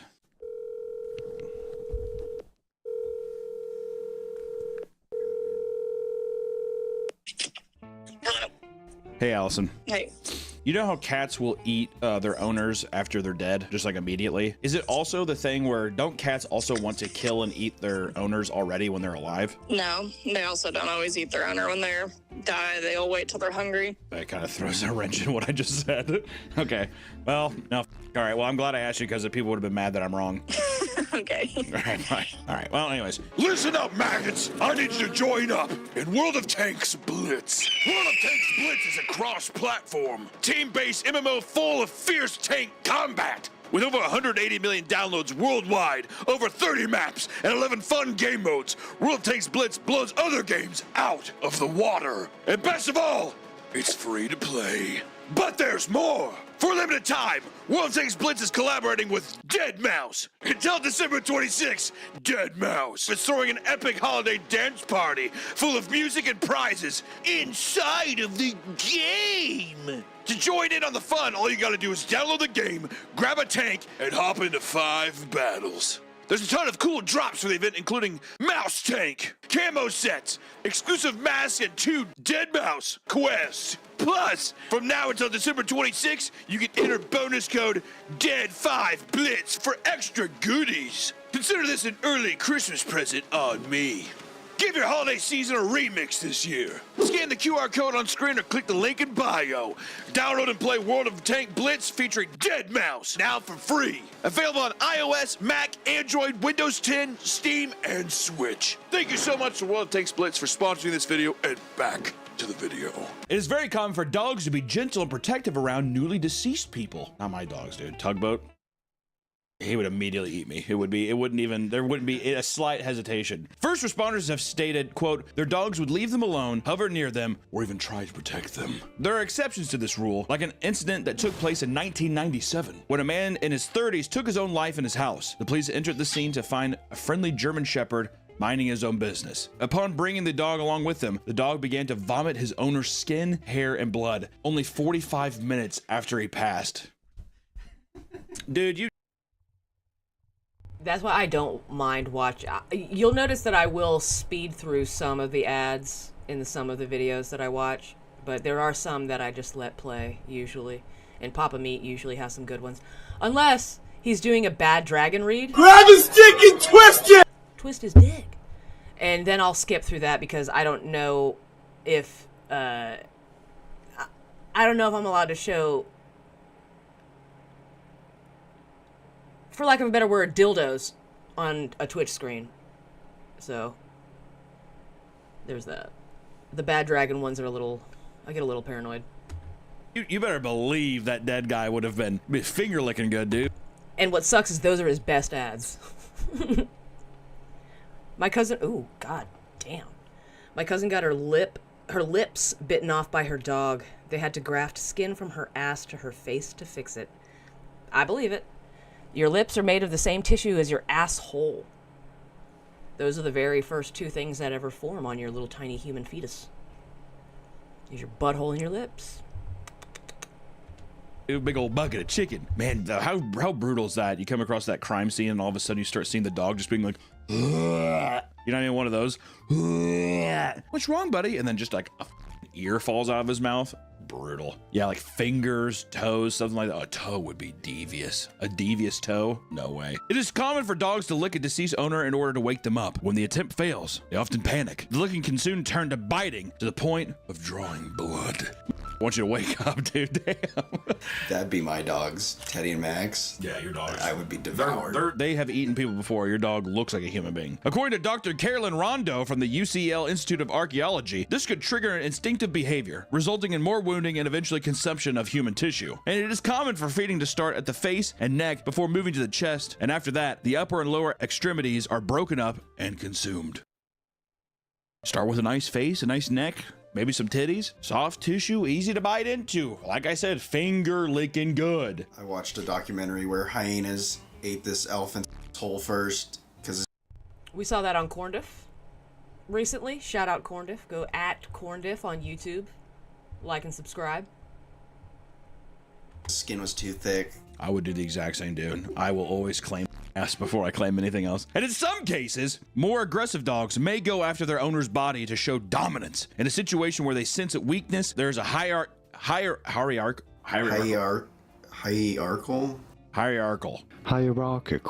In a situation where there's sense of weakness, there's a hierarchical shift that may provoke an attack. And of course, if animals were confined without an owner for long enough, they are left with no choice but to eat them to stay alive. See, that makes sense. If I was dead for like a day. Dude, if I was dead and my dog was trapped, I'd be like, get at me, dude. Survive while you can. Because at some point, someone's going to be like, what the... Hopefully, something. Yeah, my ass. People would be like, man, I haven't heard from him. Good.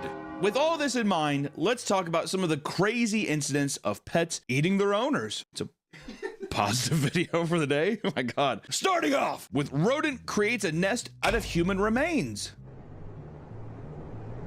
Nice title. There are a few recorded cases of rodents, namely hamsters, being especially gruesome when faced with the dead body of their owners. Would not expect that of a hamster. If I'm being honest, or should they be in cages? Do people let their hamsters roam free? I at least let my hamster roam free. You're the smelly kid, dude. You're definitely the fucking smelly kid in school. He smells like a ferret. In one case, a 43-year-old woman had passed away while her golden hamster was out of its cage. When the police entered the home, they found that the woman's face had several tissue defects. In a nearby drawer, the hamster had created a makeshift nest using hair, skin, and muscle fragments. Oh, I tell you what, though, that is awesome. Well, you don't need this anymore, do you, Mother? Mother, do you need your cheekbones anymore? Your teeth? You know what would have been sick if they opened the drawer and it was just her face. Oh, yeah, they open the drawer and it's just her face like this. Wasn't that fucking The hamster had also been gnawing on the skull of the victim in order to grind its front teeth down to acquire calcium. Easily accessible parts of the woman, like the face and arms, were being devoured over time. We cannot show this picture. And in another case of rodents, a woman in her late 70s was found dead in her home from pneumonia. She lived alone with her golden hamster. What the f is up with golden hamsters, dude? She lived alone with her golden hamster, which we're quickly finding out are just little demons, who now had to fend for itself. The hamster began slowly eating the woman's body, and when police arrived, she was found with both hands amputated and missing a large amount of muscle and soft tissue. That is brutal. When it comes to post-mortem injuries, it is common for homeless people to be victims of rodents. And in one reported instance, a 41-year-old homeless man's body was found injured within an hour of his reported death. Well, dude, that's also street rats. Street rats are basically, I mean, like, I would consider them to almost be humans with just how effectively, like, heinous and terrible they are. They're also huge. If this was in New York, have you seen those rats that are like the size of a cat? That's another reason I'm terrified to go to New York. We were talking about it yesterday. Like places that I was terrified to go. California being one of them. New York is like my numero uno. Well, probably Kensington would be my numero uno. But New York, essentially to me, is just a big fancy Kensington. It's in my head. You know what I mean? It terrifies me. And the cat rats. are one of the biggest reasons that I don't think I could survive. Street rats stand on business. They look like they stand on business, and I feel like they would talk to you. You know what I mean? Oh, fuck that. I couldn't imagine. I like rodents also, you know. I had a friend who had a couple pet rats, and they were all very sweet and soft, playful, you know. But there's a difference between like a fucking privileged suburban rat and a fucking hardened criminal New York street rat. I don't think I could take down a regular rodent like that. So you couldn't handle 12 if they cornered you? No. I honestly, I'm seriously wondering if I was at my house and I was like, I fell down and I can't get up, like life alert button, help me. And I had like, let's say for some reason I had 12 hamsters. Do I think I could overpower 12 hamsters? I mean, imagine one of them bites your ankle, and then bite your neck, It's gonna turn into one of those situations. I could see myself easily folding to 12 hamsters. I had a very evil hamster. He would always bite me when I tried to get him. And then I got a nice hamster, but then he died of heat exhaustion. And then I sent him down the slide as a final goodbye. And the evil one survived for another 5 years. Mm-hmm. How about we move on to bugs and reptiles? Vogel, a 30-year-old German man, died after his pet black widow spider named Bettina bit him. Dude, why the fuck do people need to have bugs as pets? I know there's gonna be some weird-ass people being like, my spider would never do that to me. Or my horde of grasshoppers in my closet. As we're gonna have, we definitely have some bug fans, dude. My nephew's a bug fan. He's got spiders and... He has pet spiders? Cut that out. Cut it out. Mantises. No reason, dude. It's like Buffalo Bill with all those moths in his house, dude. And all of a sudden he's gonna be like, puts the lotion on the skin. The man was known to be reclusive as well as an avid collector of insects and reptiles. And watch out. Like I said, got nipped that in the bud quick. According to spider experts, Kogel was in possession of creatures that should never be allowed in a private home. That's something you like to hear. It was discovered that the man owned a boa constrictor. Oh God, I could never. If I went into somebody's house and had a boa constrictor, I would Sudoku myself. And then the snake would eat me, and then I would actually be in hell. A boa constrictor, poisonous frogs, why? And 200 spiders. Dude. 200! Some of which are described as, quote, the equivalent of a pit bull in the animal. Some of which were described as the equivalent of a pit. I hate that they're using a golden orb weaver spider here because they are not aggressive at all. They're actually quite beautiful and spin a beautiful, enormous web that you will walk through one day. What's up, old top? I assumed all big cities are like the old Charles Bronson movies. Yeah, just car chases and drug overdoses, bank robberies, terrorist attacks. Pit bull in the animal world? What does that mean? Are they saying that one individual spider is as dangerous as a pit bull? Vicious, aggressive. It's as aggressive as a 90-pound pit bull. It's like on my face. After 1 to 2 weeks, the police had entered his apartment after receiving reports from his neighbors about a terrible smell. I always wondered that one time when I was younger, my neighbor, I think I was too young to comprehend it, but I was like, what is that smell from his house or whatever? I thought that he moved. I think he died in his house. And I complained to my parents, and they're like, oh, it's probably whatever, leave him alone. And then, yeah, it turned out he died. But I don't know if it was his body or not. Or it could have been sewage, Nick. I'm not sure. It was probably his dead body. According to the police spokesperson, it was like a horror movie. His corpse was over the sofa. What they found was Vogel on the sofa, completely covered in spider webs that were coming out of every orifice on his body. So he's basically Frodo and Sheila's lair.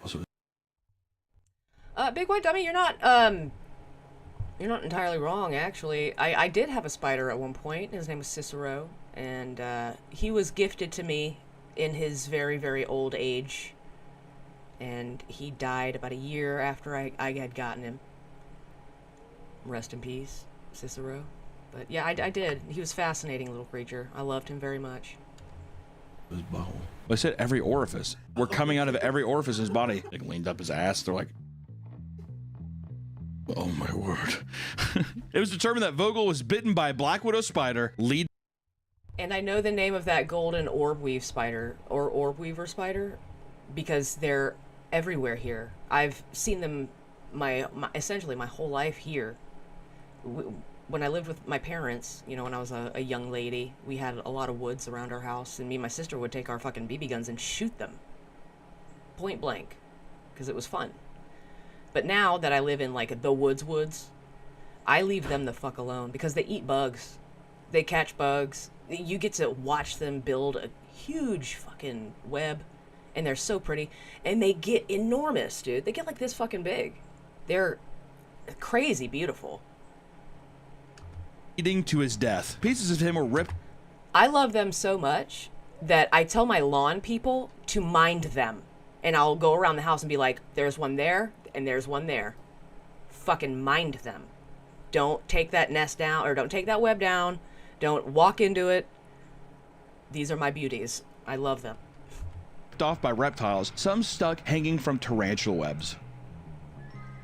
How do you even approach a f***ing crime scene like that? If you go inside and you see like a boa constrictor has obviously eaten part of his body, there's like poisonous frogs walking around, you not light a match and just let the place burn at that point? Or how about we talk about the Oregon farmer who was eaten by his own pigs? Pigs are scary, dude. In 2012, 69-year-old Terry Vance Gardner went to feed his pigs, but never returned. Several hours later, a family member went looking for him and found him dead in pig stalls. All that remained was his scattered body parts and loose pair of dentures. Due to the state of his body, it was determined that the several pigs he owned had eaten him. It was noted that Gardner's pigs were much larger than average U.S. pigs, weighing in at 700 pounds a piece. Those are giant pigs. There were suspicions that one of the pigs had intentionally knocked over and killed Terry, intentionally due to the prior event where the pigs had bitten him. So wait, they're saying that this is like straight Animal Farm? The pigs caused a coup? They're like, look at each other like...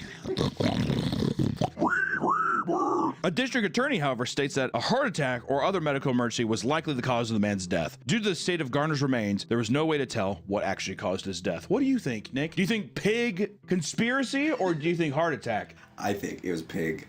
I bet the wife was like, "Is that pig? Is it It's him! It's that pig that killed! How dare you!" Or we talk about a man who was eating. Big white dummy. Actually, when I went to go visit my parents in Texas, I got bit by a brown recluse spider on the back of my thigh. That was fucking gnarly.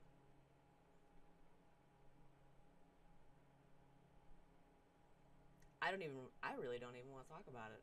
It's bad. It's bad. It's a wound that needs tending. Not unmanageable, but is definitely a wound that grows in size before it gets smaller. Ever see Lamb? Is that a movie? I've seen Silence of the Lambs. But yeah, don't fuck around with brown recluses now. They'll fuck around right back, and then you'll find out. That shit sucks. That shit sucks dick. Eaten by 3 dogs. In 2020, the Philadelphia Police Department entered the house of a 67-year-old man who had been missing and unresponsive for days.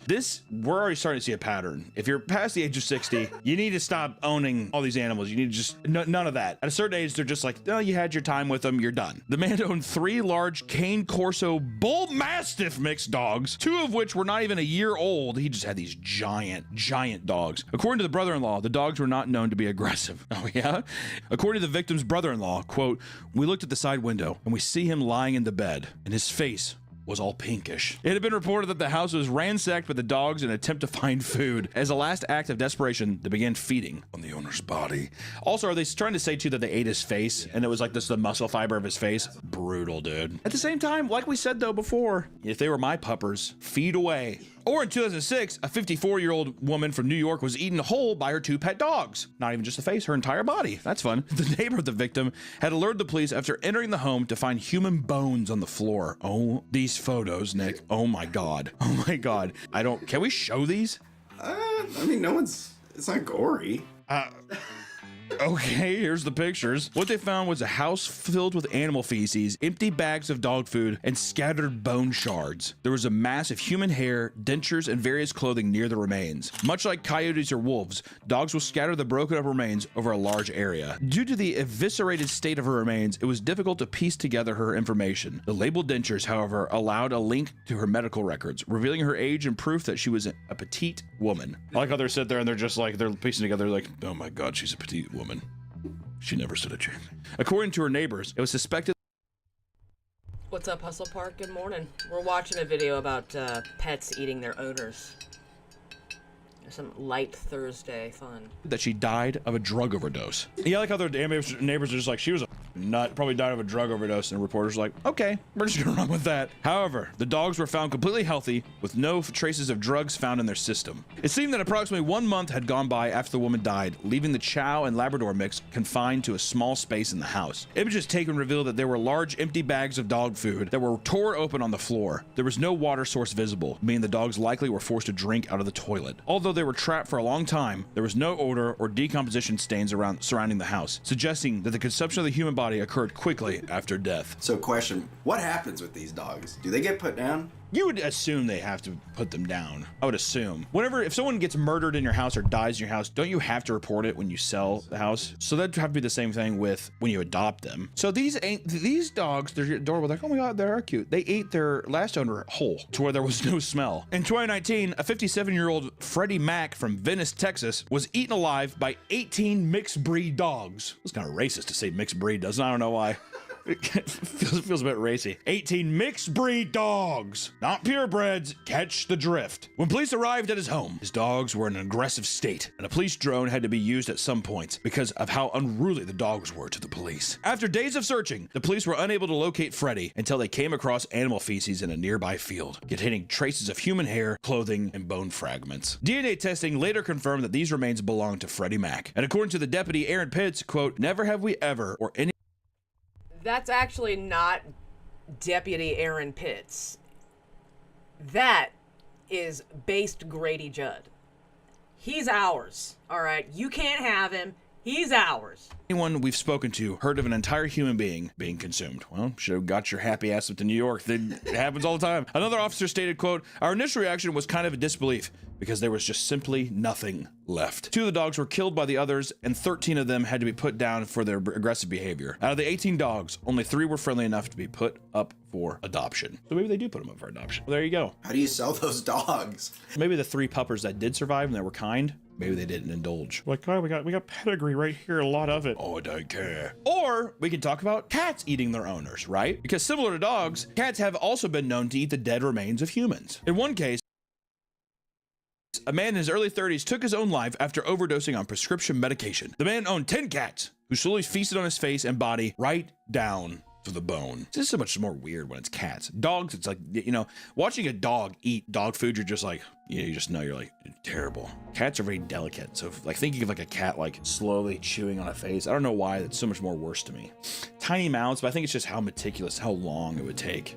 So for it to go all the way down to the bone, you're like, you know how long the guy had to have sit there? You know what I mean? That'd be one thing where I was like, dude, you can eat my body, leave my face alone. You know what I mean? Have my arms, have it my fat ass and my legs, leave my face and my, can I have an open casket funeral, please? Days later, he was found with parts of his body completely defleshed. According to a study on post-mortem injuries, there were injuries present on the head, neck, right upper arm, and the soft tissues, including the tongue, larynx, upper half of the esophagus, thyroid gland, neck, and right upper limb musculature were missing. Man, dude, the tongue, they went into his mouth and gonna start eating the tongue. In a horrific turn of events.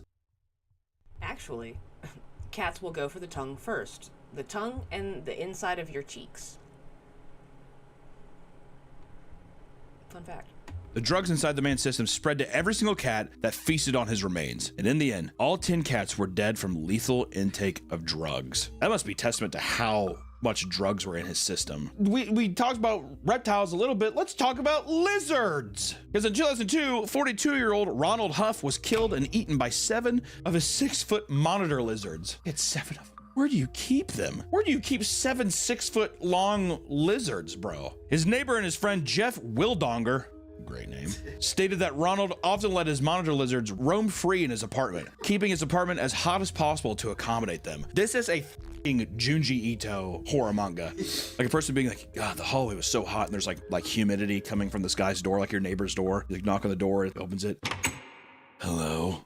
Huff's past boss admitted that he was once shown bite marks inflicted on him by his pet lizard. So he's even going to work. He like works at Walmart, and he's just like, check it out, dude.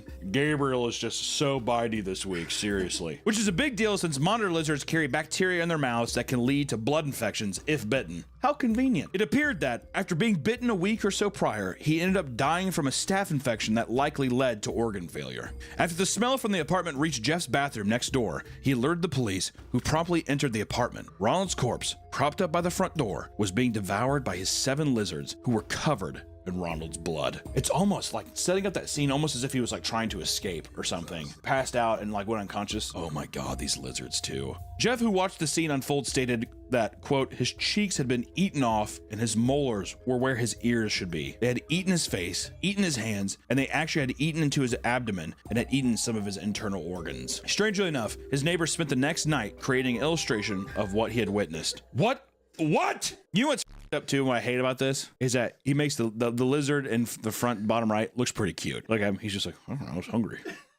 You know what I mean? Also, he really got the Lynx tapestry up on his wall. He's like, but he did have a really cool like wild jungle cat tapestry on the wall. Just had to put that out there. This is a haunting photo. This is crazy. While the lizards were transferred to the zoos, one was ultimately euthanized due to being incredibly aggressive, often running towards people with his mouth open.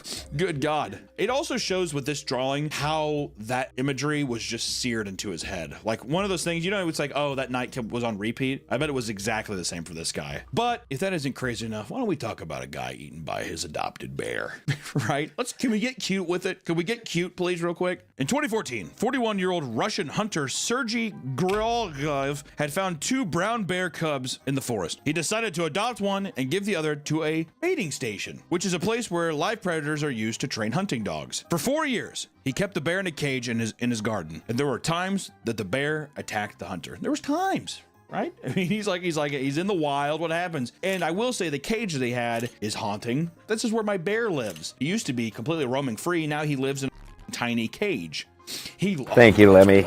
This cock shot's for you, Lemmy. This cock shot's for you. Ciao. You scared me. Good morning. Thank you. Oh man, I want to start it over now. Mediocre. We're watching a Papa Meat video about your pets eating you after you die. We've learned that it's either mouth first or ass first. But they never go ass to mouth. They probably always go ass to mouth. Let's be real. What's up, Corndiff? Morning. At Corndiff on YouTube. Go follow him. We actually just shouted you out because in this particular video they showed the hyena eating out that fucking hippo's asshole. Didn't show the pop, but it showed the thing. I shouted you out. Advising I gave you credit for that, Corndiff. Him to get rid of it, he continued raising it. One day, the hunter had gone missing, though. When his relatives came to check on him and his home, they were met with an aggressive bear roaming the property. Not a good first sign when you haven't seen somebody. The family had brought a dog along with them, which according to them, attacked the bear, giving the people the opportunity to escape to the car. Officers arrived and they were given no choice but to shoot and kill the bear due to his aggression. As they investigated the area, they found that the bear had already eaten and killed the family's dog, as well as one of the other hunters that lived on the property. Eventually, the skeletal remains of the Russian man had been found. He had been eaten down to the bone by his pet bear. The event followed another incident in Russia where a woman had her arm ripped off by a caged bear. More of the story, maybe we leave the bears in the wild. Also, I just want to say too, why do I kind of, and this is gonna sound up, Nick, why was I kind of rooting for the bear there? Because he was a prisoner. Sergi, come on, man. He's the one out of here, you know. He's like, no, he loves me, kisses. Like, bites off his lips. But, you know, to keep the cuteness train rolling, let's talk about pet hippos, which I think are like, I think it's pretty common knowledge that they're like one of the most dangerous animals on the planet. But they do look cute, especially when they do that little, their ears. 40-year-old Army Major Marius Els was bitten to death by his 1.2-ton hippo he named Humphrey. Gonna go ahead and I want to say that me saying was bitten to death feels like the wrong verbiage. He was mauled to death by his 1.2-ton hippo he named Humphrey, which is a great hippo name. Humphrey the hippo. His body was found, I think Humphrey's a better camel name though. Because of the hump. Well, his body was found submerged in the river where Humphrey was rescued as a baby. Yeah, literally, he's just like, I found you right here. And then like, Marius adopted the 5-month-old hippo after he became too big to take care of by his original owners. Oh, good. So it's just people pass around a hippo. That's fun. Marius claimed that, quote, Humphrey's like a son to me. He's just like a human. And another quote, there's a relationship between me and Humphrey. That's what some people don't understand. Okay, so this guy is kind of like psychotic. He has to. He's like not all the way there. Okay. He regarded the hippo as a lovable and gentle giant. But this is not the first time Humphrey had lashed out against a human. Earlier that same year, a 52-year-old man and his 7-year-old grandson spent 2 hours in a tree after being chased by Humphrey while canoeing in a river that was on Marius's property. The two tried screaming and clapping their hands, but this just enraged Humphrey. Ah! Ah! The hippo's just like, you! Get out of here! Humphrey can't climb trees. If it was the bear, though, it'd be a different story. Eventually, Marius used an apple to lure Humphrey away from the tree, and the two were able to safely get away. I like that's all you needed. He's like, Humphrey. Okay, he's such a gentle creature. Humphrey also murdered calves that belonged to Marius's business partner. Full calves, how fun. He also frequently broke out of his enclosure and chased golfers around at a local golf club, which does sound like a funny early 2000s movie where a guy's like, it's my pet hippo, but this would be horrifying. Marius claimed that the sound of his voice would lure Humphrey back home. And then for Marius to then have been mauled to death by Humphrey, he didn't even eat him. He just left him in the river to drown. This is all I gotta say. I hope Humphrey was able to return to his river home. All right. I don't think the two people that didn't know that he was there and the golfers, I'm glad they're all safe. Marius, you goofed up. He loved him. Almost in a sexual way. You think he... It kind of sounded like it. You just don't understand, Mari. You never know, dude, with people that have those eccentric stuff. Like I read this, or I listened to this interview about a guy who had like a sexual relationship with a dolphin. He was like a trainer at like a zoo or something like that, or like an aquarium. He was having a sexual relationship, and he got caught and he was fired. But he wrote a book about it. In conclusion, true. That is true. Also, this I think it was either NASA or the CIA that used your tax dollars to hire a woman to teach a dolphin English, but she just ended up jerking him off a bunch. Look it up. it's a gruesome reminder that inside every cute little animal and every little pupper and little fur baby out there is it's an animal. It's survival. And in any case, animals will get any opportunity to basically, over. And it's especially, they might love you in the moment. I actually forgot to mention the most hilarious part of that. They got that dolphin fucked up on LSD a lot to try to teach it English. That's like half of the experiment.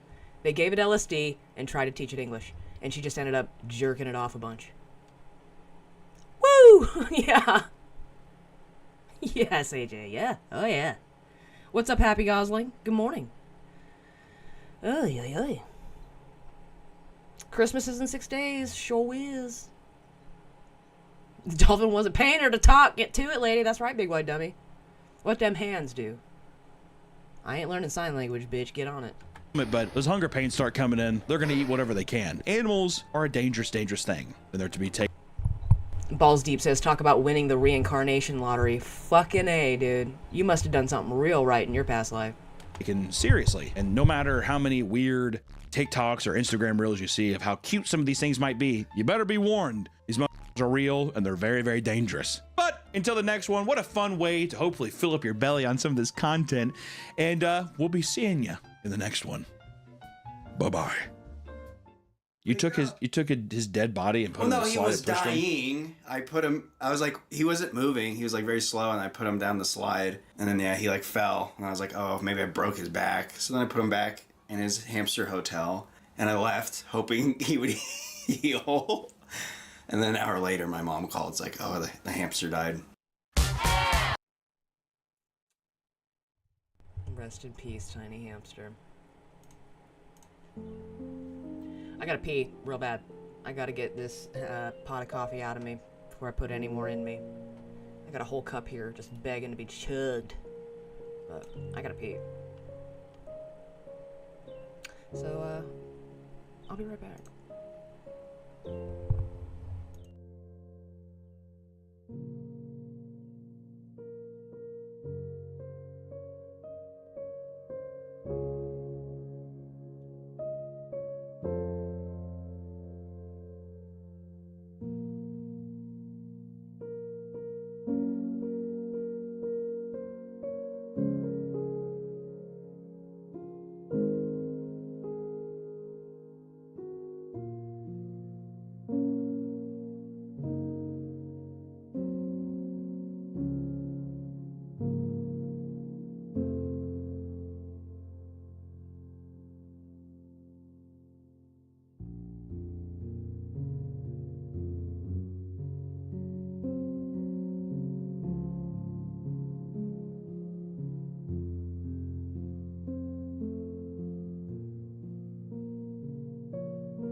Good timing. Good timing. Alright, now I can... Hello? Now I can fucking smoke weed without any paranoia of pissing myself. Woo!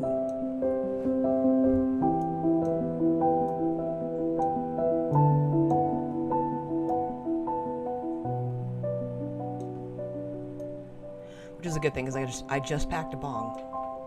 Now I'm gonna smoke it.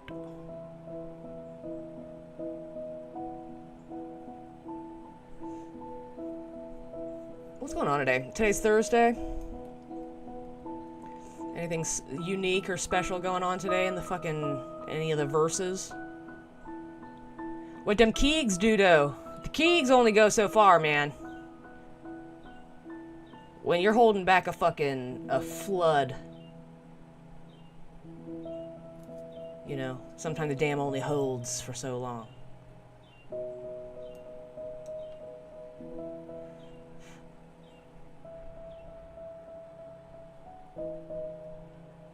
Let that overworked dam do a dab and see how well it holds. I die. Looks like arterial spray, there's so much pressure, pretty much. I feel like I lost weight taking that pee. I feel like I peed out an entire fucking pot of coffee. Probably didn't, but feels like it.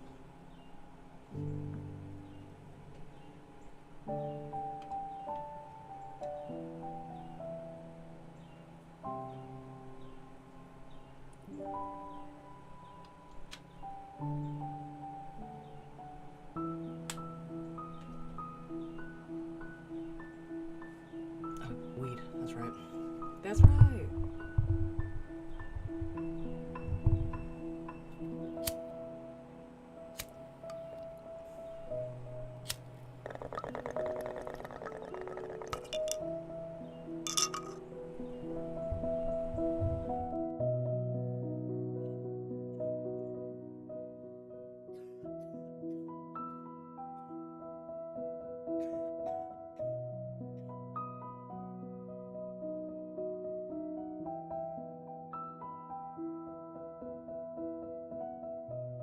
I'm dying over you.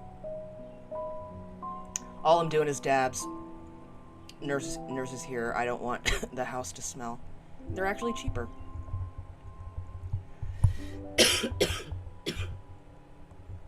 I guess that's fair. I don't do dabs because it kills my lungs. What's up, Bex? Hell yeah! Those PPs do make you feel like you lost weight. A little bit. Like you're a little... your tummy's a little flatter.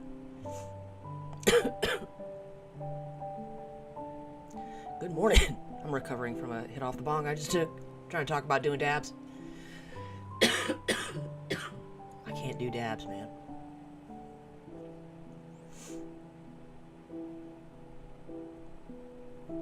They're just not for me. I'm not strong enough. Oof. Tonight is corn night. That's right! Corn night at Corndiff. WGNN with Granny Chops, Corn, and X-Corp. I love it. I love that X-Corp is on there, man. And Chops. I've known those two assholes for so long. So long. And they were a pair back then, even. I'm talking like 3 or 4 years ago.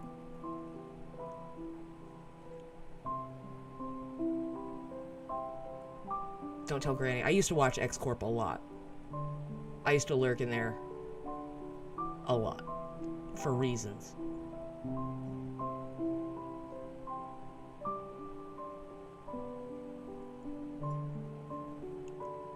Don't let it go to your head, X-Corp, motherfucker.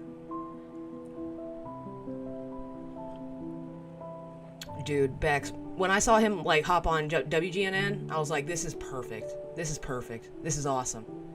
It really felt like full circle. It really did. And they have great chemistry. Great chemistry. Love it. I love seeing Chops up there, man. I love it. When I met Chops, he had a fucking talking pickle. Hilarious. What's up, Dalish? Good morning. Good morning. We're hitting bongs and drinking coffee. I was trying to make that rhyme, but I was not fast or clever enough.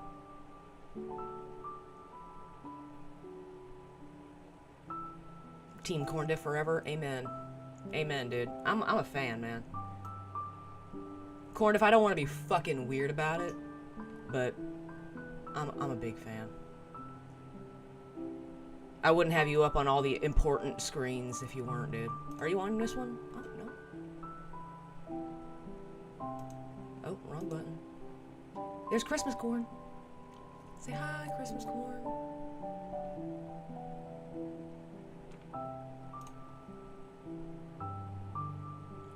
I love corn dip.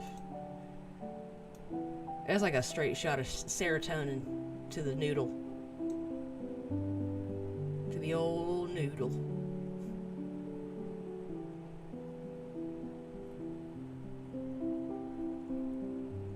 Big White is off Rumble. He said it's acting up. He said it's acting up, man. He said it was acting up yesterday, too. So I think he's trying to learn Twitch a little bit, which is cool. Learning how to do Twitch when Rumble glitches often. That is fair. That is fair. I keep forgetting Christmas is next week. Yes, ma'am. It doesn't seem like it. It really doesn't. Especially if you live somewhere fucking hot, right, Dalish? You know what I mean? It doesn't feel like Christmas because, like, you still have to put deodorant on to keep from sweating through your shirts. You can't go outside without a bottle of water. That doesn't really get you in the Christmas spirit too much.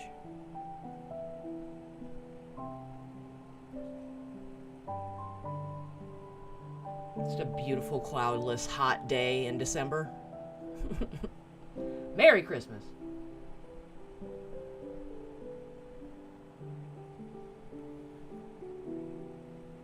I'm renewing my Twitch so I can slam corns all over the screen. That's what I'm talking about. Let's do it right now. Spam the corn.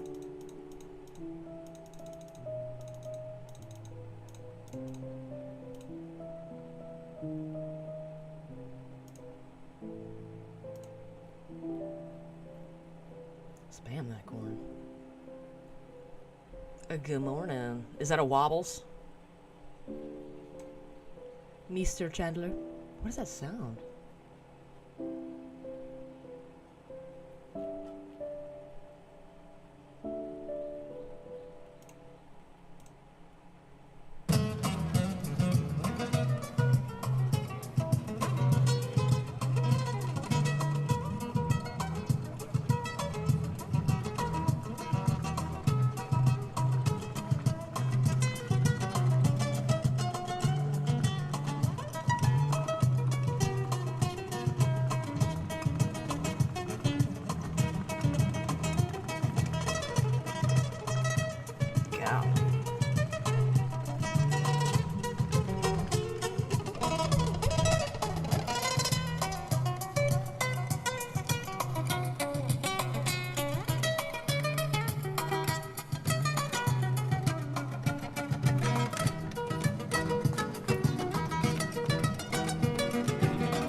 Good morning, Jesse.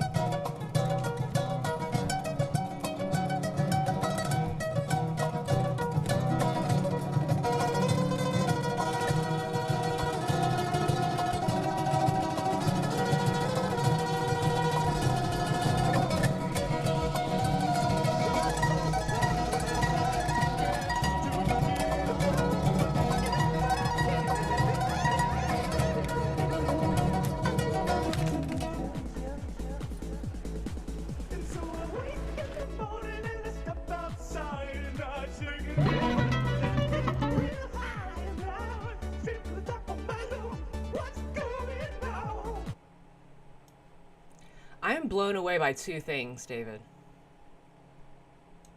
The talent, absolutely. But I'm also blown away that there was not a crowd of people surrounding him, dude. It kind of breaks my heart a little bit. People would just walk by. I couldn't imagine just walking by. I probably would have started crying. If that dude lived here, I'd reroute my daily walks past him every damn day. For real, man. I even was like, if I was like a shop owner, I'd want one of him outside of my shop. Like, you know how like Victorian age people used to have like yard hermits? I want a yard busker. That is amazing. I have not heard anything new by Pete and Baz yet. If you can't play it on YouTube, check it out later. I'm not sure. We'll chance it. I'll chance it. Whirly bird. I know, kind of depressing. There wasn't a line of people dropping cash. For real, man. It's amazing to me that people can just walk by something like that. I would have been stunned where I stand. You know? As soon as I would have heard, you know what I mean? I would have been like, oh, you have my full undivided attention. And whatever's in my pocket.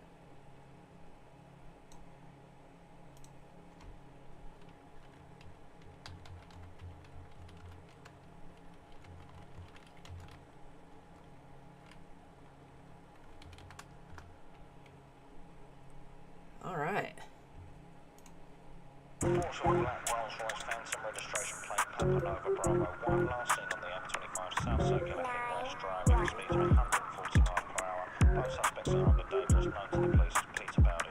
Yeah.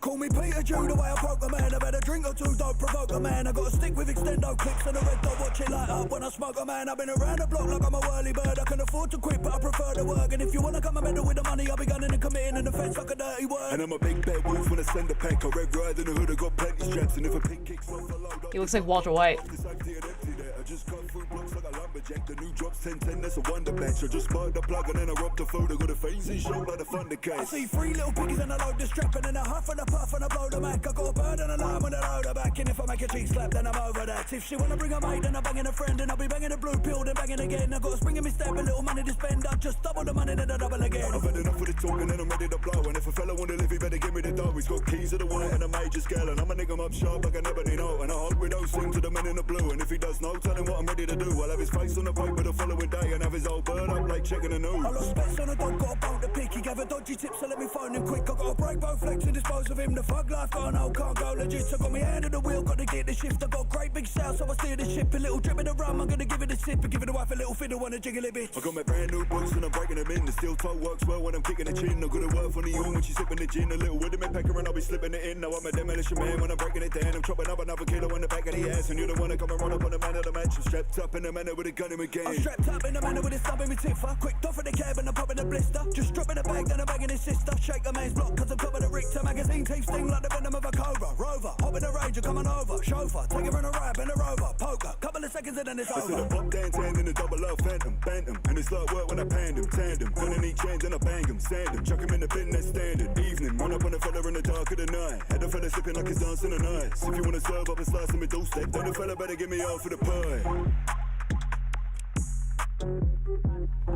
God damn. I love 2024. I love this timeline. Legit. I love this timeline.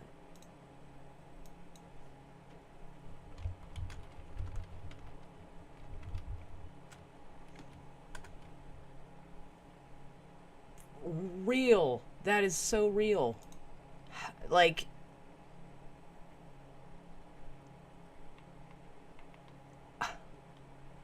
there really aren't a whole lot of words to describe Pete and Baz.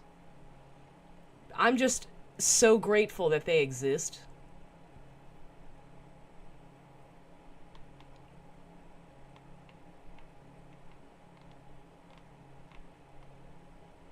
Let's see if I can play a Benjamin Todd song.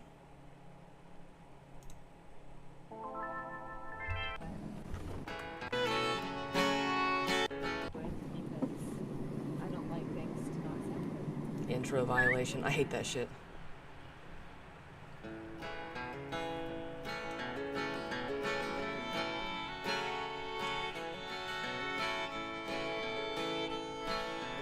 I would sit right in front with my weed and party down and throw dollars. Man. Throw them a little bit more than that, you know what I mean? Hey. Oh, where are you, Balls? He's like a Pringle, dude. He's like a little Pringle. There was a very sacred place back where I grew. He looks just like Granny, in my eyes. That nobody knew. You feeling sad with him? I feel you. It's a good one to feel sad with.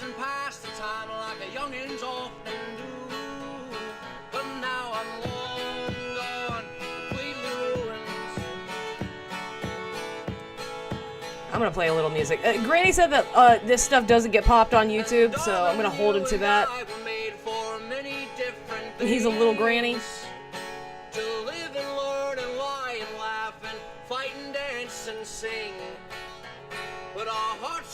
There's a granny that combs his hair.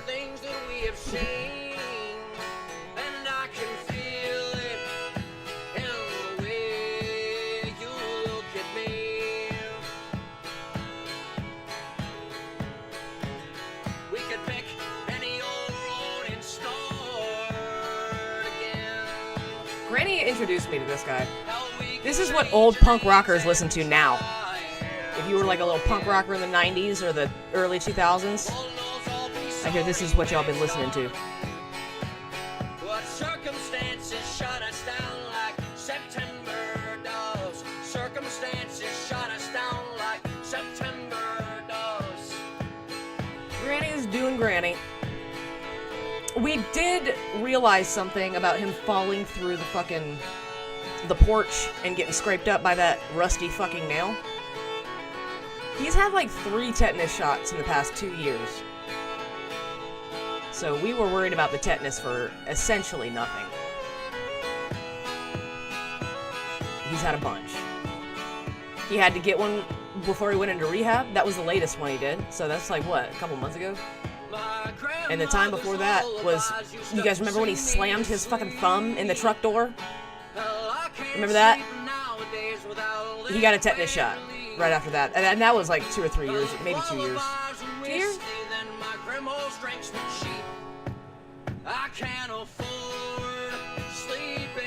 So he's had a tetanus shot. He's had several. And we were never made for love. Our souls are far too old.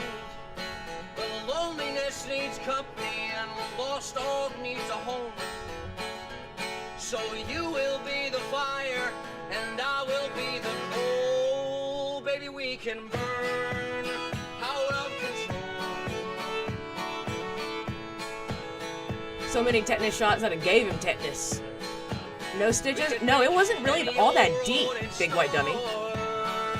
As bad as it looked, it was surface level-ish. Like, you could move it, and it wouldn't, like, open and close. You know what I mean? But circumstances shut us down like September does. Circumstances shut us down like September does. It smells like a beautiful spring day out there. And that's crazy. What's up, Gravy Show?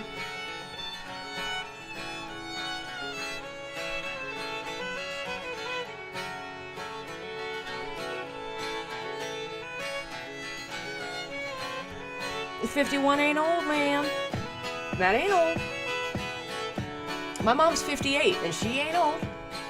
Her boyfriend's older than that, and I don't see him as old either. I see old as like 80. 75. 75, you're getting old.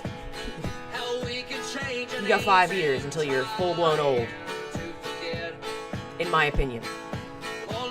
Your dad's 69, that is dope. What circumstances shot us down like September doves? Circumstances shot us down like September doves. I really don't even know what I got nothing after this.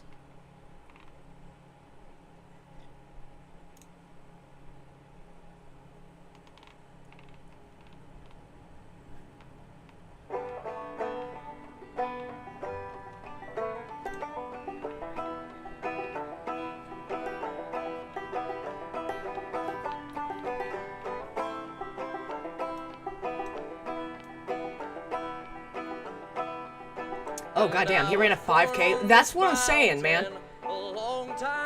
That's why I couldn't even consider 70 old. You know?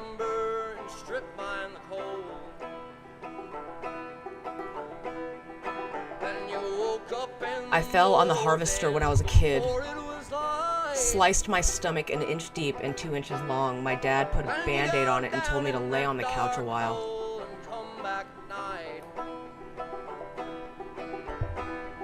Bruh. And I was born on this mountain's my home. And she holds me and keeps me from worry and woe.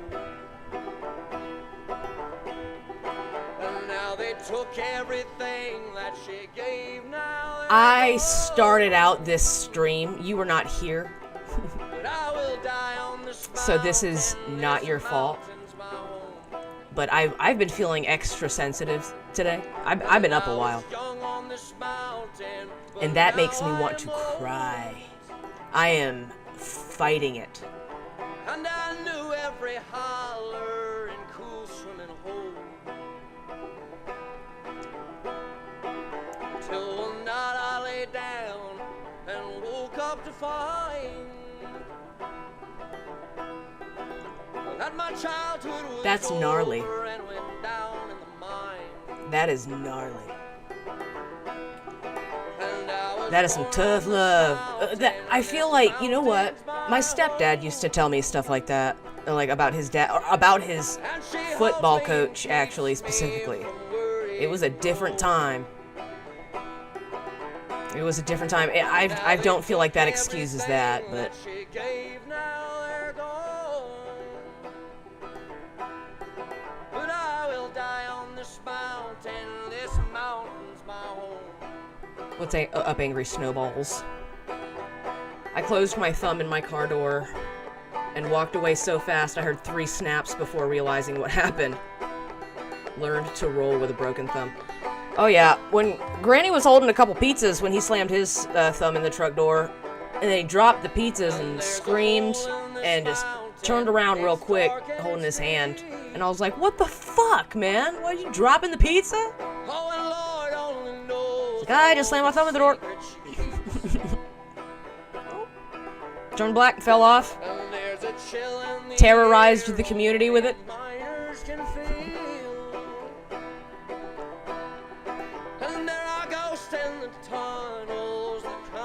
You guys remember that? He had the nail for the longest time. I don't put it past him to still have it somewhere, squirreled away. Weirdo. And now they took everything that she gave. Now they're gone. Do ya? I will die on this mountain. This mountain's Oh man, we have been through so much together.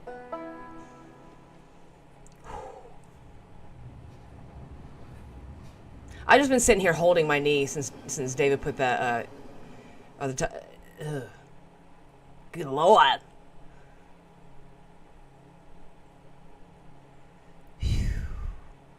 Ups and downs, man. Ups and downs. Ups and downs.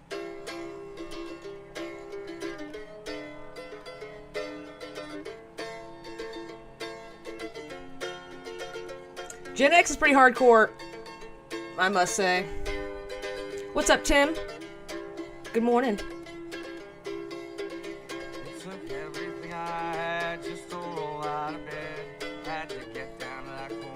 Not a cloud in the sky.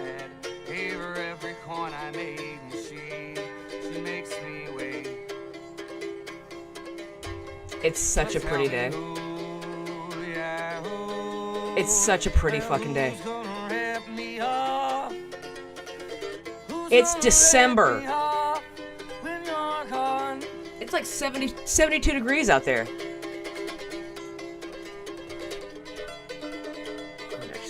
Let me see. Let me find out how actually what it is.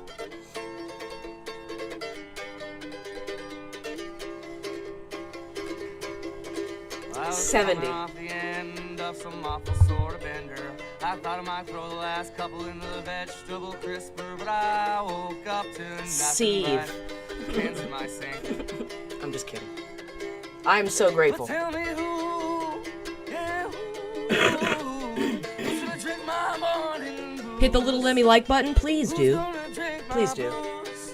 That'd be super cool of you. I left them on the table. I swore I must have had about 7 or 8. Woke up nothing to a half, but staring me in my Oh shit, it's almost time for me to get the fuck out of here. How could you do me like that?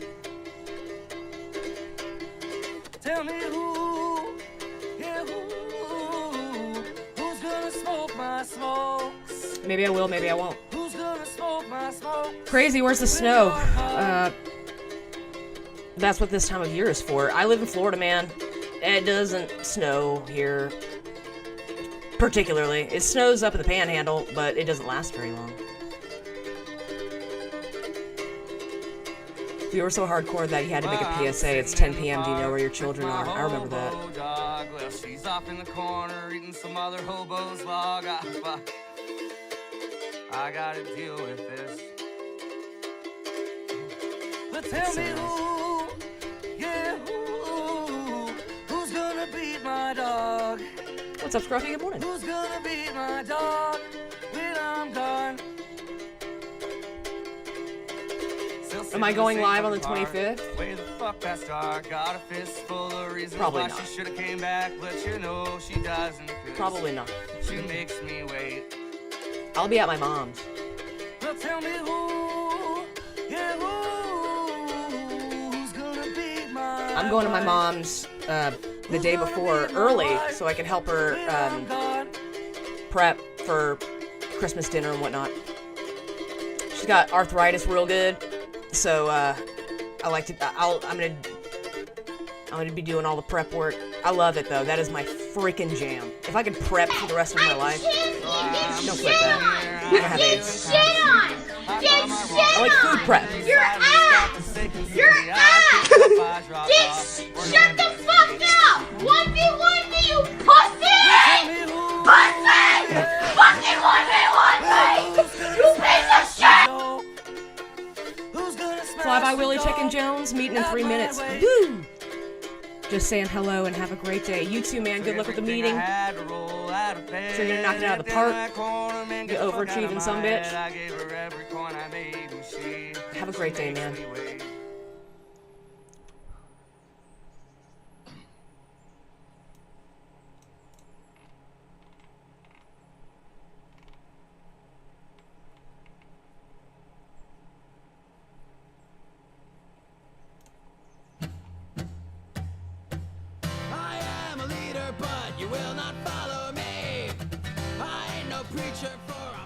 Think we'll get popped for some mischief, brew?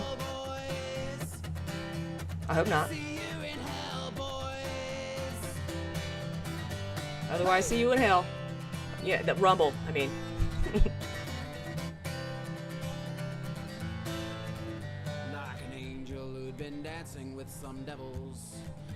I've been really wanting to watch Dead Alive. So I might be doing like a movie night here soon, because I want to watch it, but I'd like to watch it with y'all. I think we did that last year. And since it's super free on YouTube, we can. And I have played it on Twitch before, so I know I'm safe.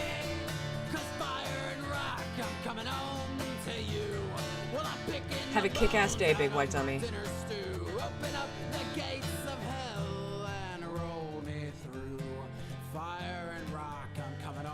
Did I watch the Superman trailer? Is there one? I didn't know there was a new one. Is there?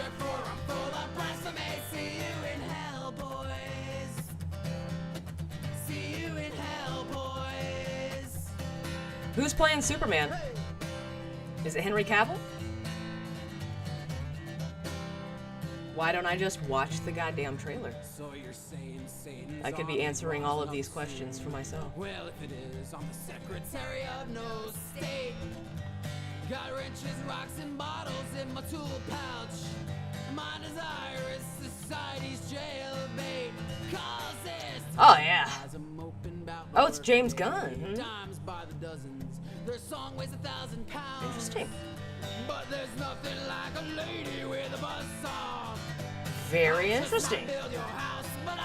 Oh, the oh shit, yeah, this is a day old. Another Brit is Superman. I love Henry Cavill. He can do no wrong in my eyes, except he left The Witcher, and that's wrong in my eyes. Hey, David Chandler, that song won me a victory on Hughesy's channel. Not even joking. So thank you.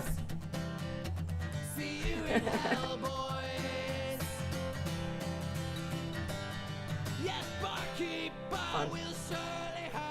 August Burns Red, Carol of the Bells, led me to a sweet, sweet victory.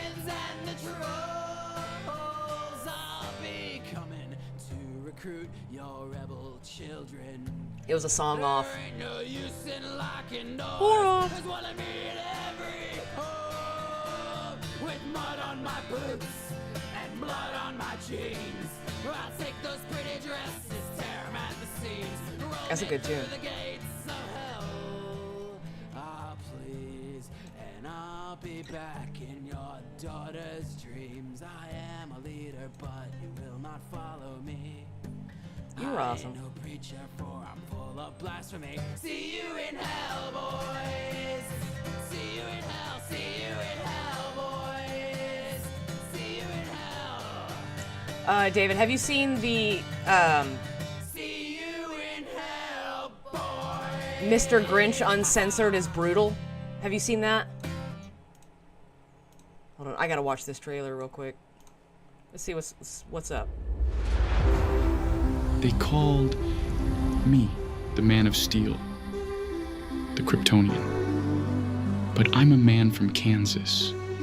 Every night, I look at the stars, looking for my home, looking for hope. This already seems really gay.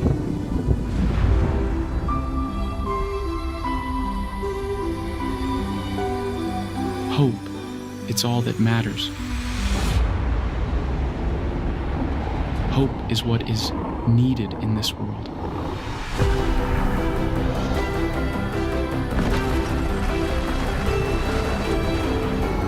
The world needs more than a hero.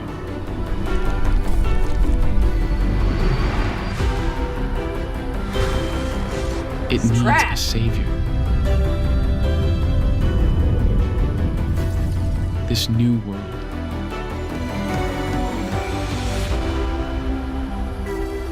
It needs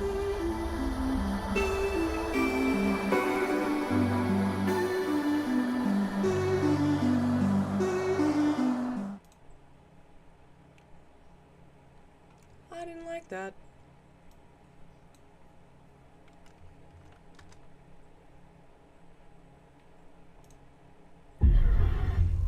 There's something out there. Do you think your team gonna stop it? I know it will. You knew that sooner or later, they would find you. I wasn't trying to hide. That doesn't look like Henry Cavill. I had to tell something to the world. There are no heroes. There are no more capes. This world is divided. That's why I want to show something that unites them again. And what is that?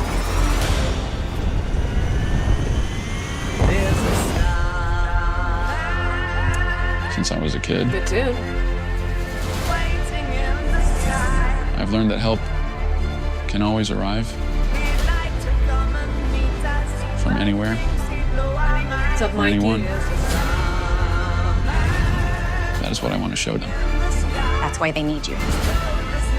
These people are already lost. Oh, I like that guy.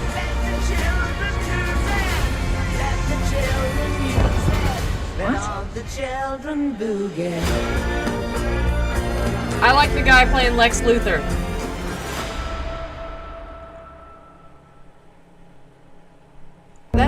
That also looked very lackluster. What happened?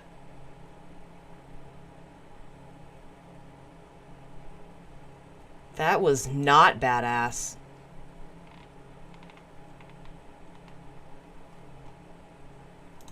That was not badass at all. That was disappointing.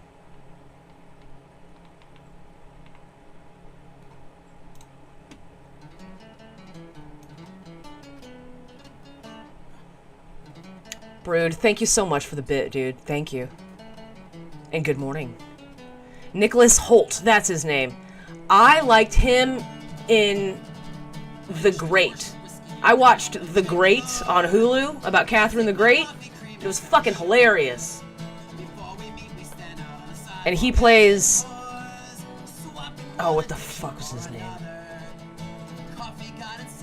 I'm too high for all of this.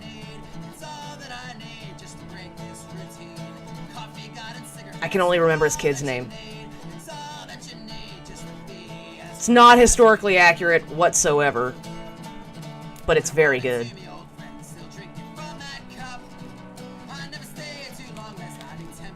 Oh, this is not Flogging Molly. This is Mischief Brew.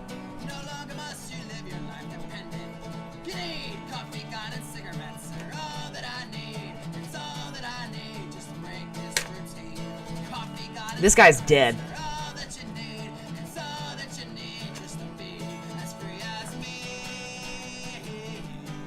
Deader than hell.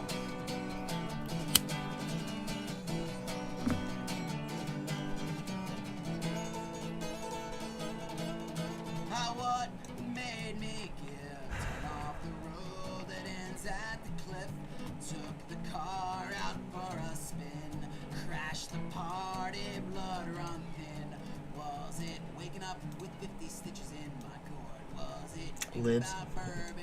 I didn't want to say that out loud, really, David Chandler, but I was thinking it. The libs got a hold of it. It was like 2 something, or they had to make it. It was so far removed from any other Superman that I'm like familiar with.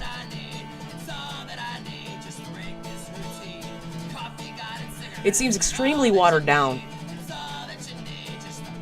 Flowery, peace and love. Shut up.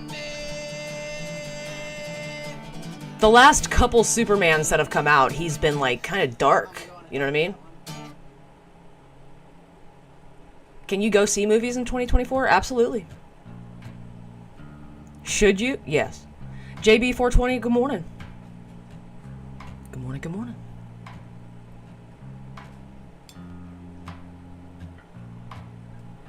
We're chilling. I'm gonna stay here till about 11:30. And then I'm gonna F off. When father bought the farm, we sold the farm. Stuck his blood for rustic charm. Sold his ghost as an antique to the city. Kids today can't hold a spade. Rest in peace. The last new movie I saw that was in theaters, I watched a bootleg of it in a Discord with like Iranian subtitles. But it was Furiosa, and it was not bad. Speaking of Henry, did you see the Calvarine cameo? No. Is that from the new Deadpool? Because I haven't seen it. I have not seen the new Deadpool. Calvarine. That sounds great, though. He looks so good.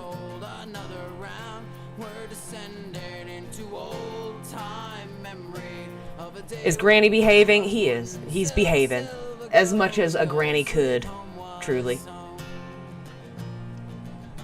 Never mind then. I'll look that up on my free time if you know what I mean. So you say you got a wood stove in your second home, runs on gas but looks like oak. Hell, it even gives off smoke and But yeah, Granny is behaving. He's being a good granny. on the wall reads home sweet home below some wise words from Thoreau. Not too good though. Call me a throwback when I cry. Remember, come sit down. We're lamenting about yesterday's sad ending, about the water in my whiskey. The brass passed off as gold. Another round.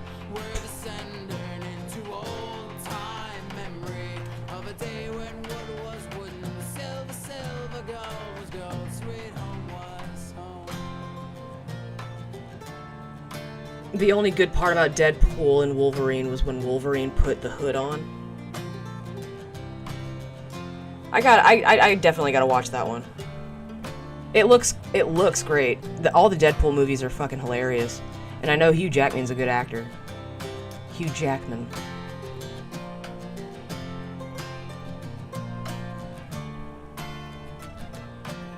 A man of many talents. What was that movie? Oh, fuck. The Prestige? What a retarded good movie. I would also like to watch The Greatest Showman. I just don't know where to watch that.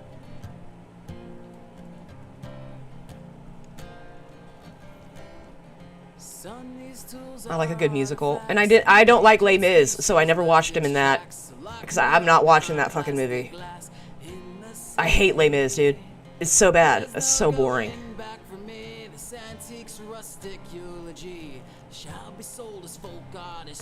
You have a good day too, Jesse.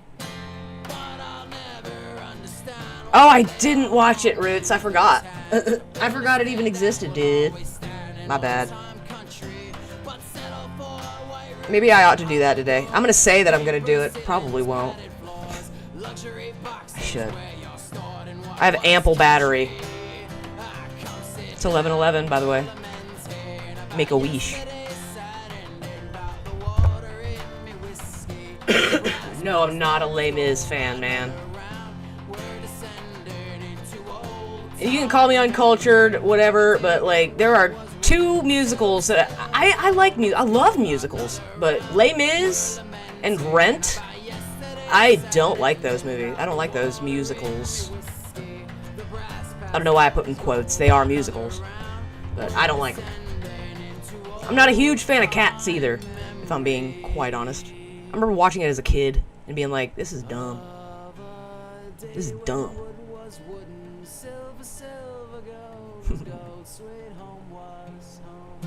Jean Valjean was a fag val fag. That's fair. If some chick gets in trouble for stealing bread, who cares? See what happens when a fan is involved. Ryan with Deadpool, Henry with The Witcher. You'd think they'd learn. Ryan seems to be doing well with Deadpool. I'm pretty sure the only reason he's doing Deadpool is because he gets the creative freedom. I bet he gets creative freedom just about everywhere he goes. Because I just watched... Who the fuck did we just... We just did Michael Bay movies, Deadpool. And he was in a movie called 6 Underground. And I had watched several Michael Bay films up until I'd watched 6 Underground. And I'd noticed a lot more of Ryan Reynolds in 6 Underground than I noticed. You know what I mean? You can see the similarities between people who make movies and shit. You could distinctly tell that he had his hands all over that fucking movie. A bunch. Like, they referenced so many other Michael Bay movies in that movie. It had to have been Ryan Reynolds. And they did the cliche shit. Michael Bay cliche shit. You know, slow motion, doves. It was a great, I loved that movie.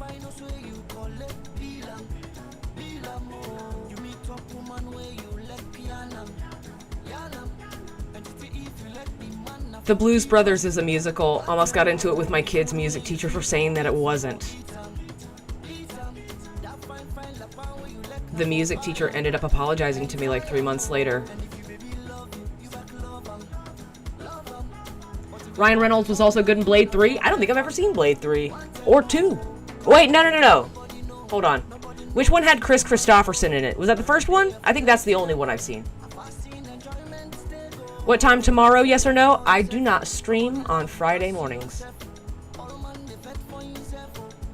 Or evenings. I don't stream on Fridays. So Saturday morning at 8 o'clock Eastern AM. It's the next time I'll be doing this guy. We might, like, pump it up with some Christmas music. That'd be kind of cool. Get a little festive with it.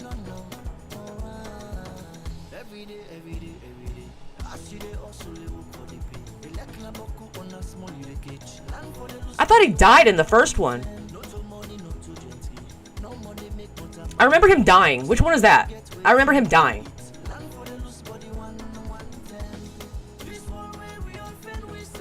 Blade 2 was with vampire parasites eating the vampires with Triple H.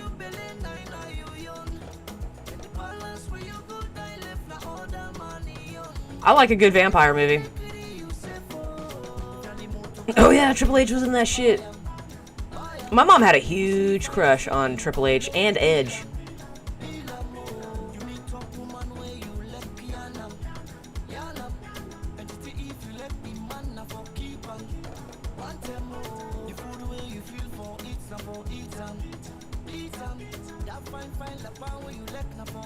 Yeah, I remember Chris Christopherson dying. So whichever one that one was the last Blade that I'd seen. Used him as bait? Yep. Yep. Which one was that?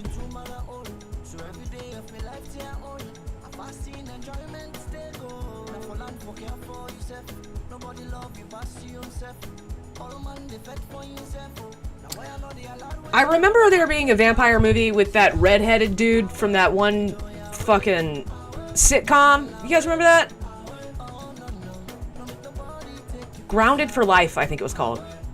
He was the dad. And he played a vampire in this movie. Thank you, Lemmy. Oh, shit. This cock shot's for you. 5 cock shots, dude? Get the cocks out of here. Harsh Media, Brood 304, Potsy, Spazawacky. Nice. Duck Sloop. Thank you so much, David. I appreciate that a lot.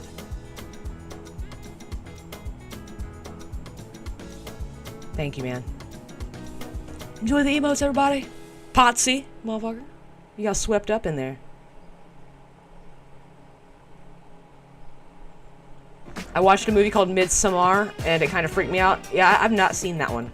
I've not seen Midsommar.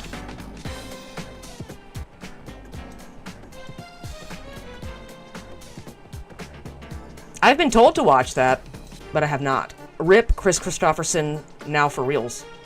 Later, see you Saturday. See you Saturday, big white dummy.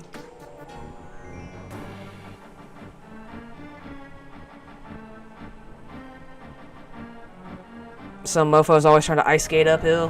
Well. Christopher Titus? No, wrong. Not that show. That was just The Life of Titus, I think it was called. I remember that show. Stacy Keach. Who is he dead? Is Stacy Keach dead? Or am I thinking of Rip Torn? I think I might be thinking of Rip Torn.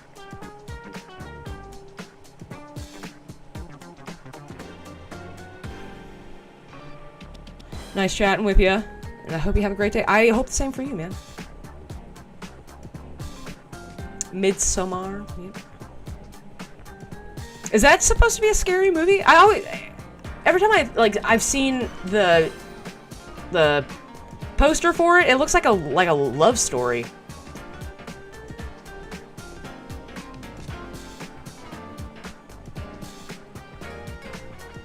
it's a great cult movie.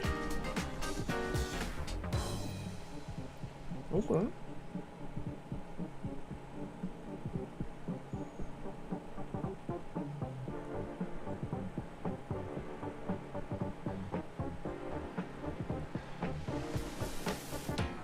Maybe I will. I gotta watch that Cemetery movie for Roots. I bet I'll regret not watching it after I watch it too. Like, why didn't I watch this sooner? What's up, Mac Heimler? How are you, dude? It's good to see you. It's one that gets progressively creepy. I like that. Like The Witch. That was a surprisingly good movie. Okay. The Turn.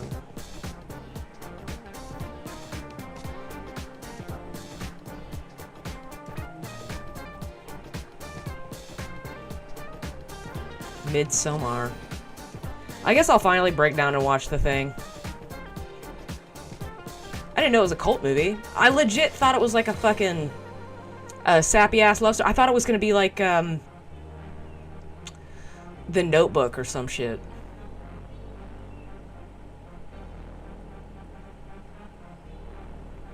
Man, wait, it's off the fucking wall, artsy ass weird, in an artsy ass weird way, but it ain't trying. Okay. All right, I'll give it a shot. I'll watch it. I have no idea who Michelle Sayovi is. It's spooky.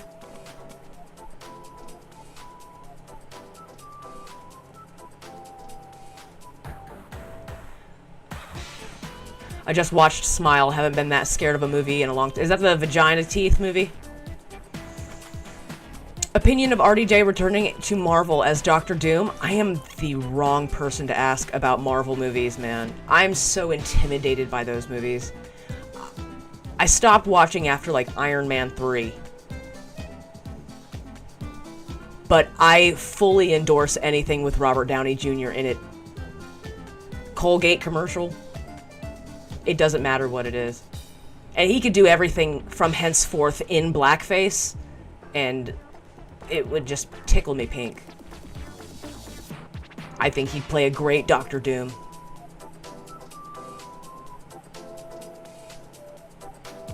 That's real shit. What are your thoughts on it?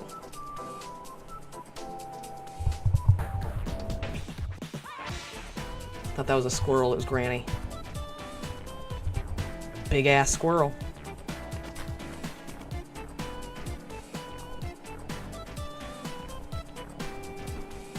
I gotta pee.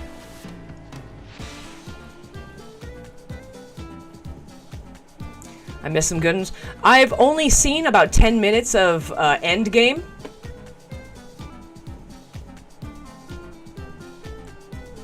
And it was that 10 minutes. So you can't ruin it for me. I ruined it for myself already. And I know that I can't, I know I can't watch Guardians of the Galaxy 3, because I've seen a couple of shorts of Rocket's backstory, and I had to, like, put down my phone and ugly weep into a pillow for, like, a good 5 minutes. That shit is sad. That shit is...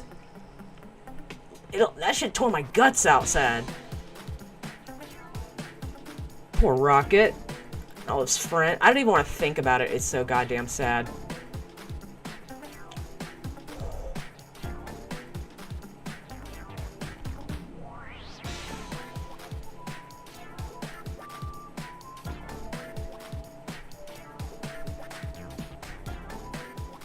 One day I will sit down and watch all of these movies. Just, I have no idea which order. I don't know, my opinion, I like RDJ. But playing not Tony Stark?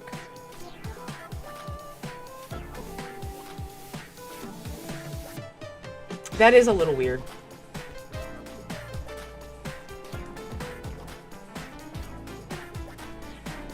That is a little weird. I wonder how the fandom is taking that. Yes, AJ, he has done so much for sure, but he's like solidified his place as Iron Man, man. Like his friends' kids think he's Tony Stark. I started watching X-Files again from episode 1. Still hits, love it. I heard Disney was buying X-Men. Or not X-Men. X-Files.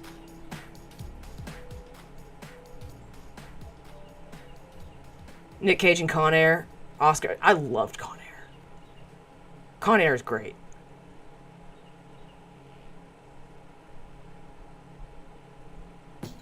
Alright, I'll watch it. I'll watch it today.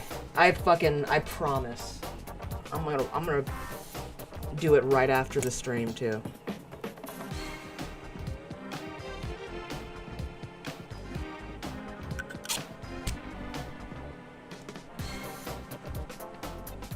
It's up for free on the Internet Archives along with Pert Near everything else. Well, that's actually how I watched Caligula. When I had to do that podcast with Christian Blatt. That's how I got to watch Caligula, because I don't have a hard copy of it anymore. And it's not the easiest movie to find, turns out. Especially the version I wanted to watch. If you know what I mean. If you know, you know.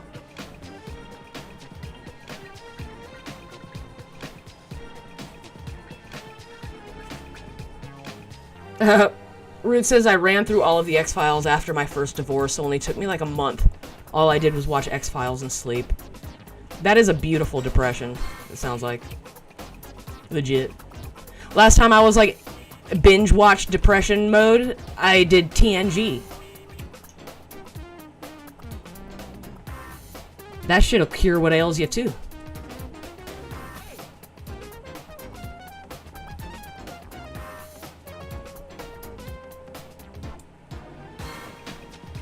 Yes, he is, AJ. You like that?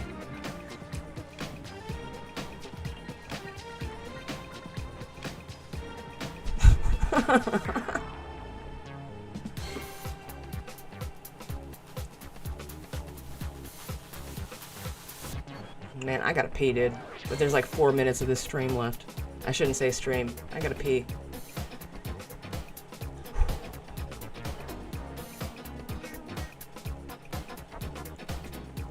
Straight up, I quit my job, lived off savings, ordered everything, only left the crib to walk the dog. Ups and downs, man, ups and downs. Peaks and valleys.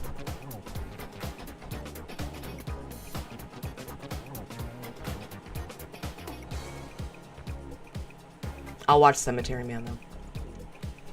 Imagine a video game where we have to create the pyramids. Yeah, it's called Minecraft, bro. You do that in Minecraft. Easy.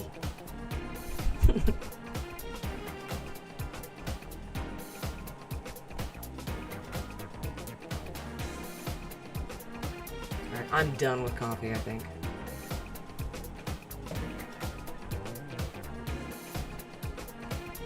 Roblox as well. I bet there's a game in Roblox where you can just straight up go build a pyramid in the desert. Whoa. What happened here, buddy?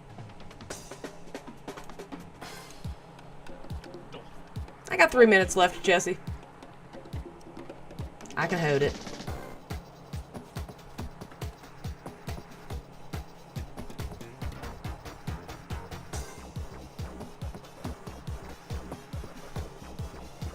Sometimes you just gotta quit your job and live off your savings. Play video games and piss in a bottle. I can't do that. I wish I could, though. Because I definitely would. If I was a depressed person, there's a fucking 98% chance I would piss in a bottle just so I didn't have to get up. I know me.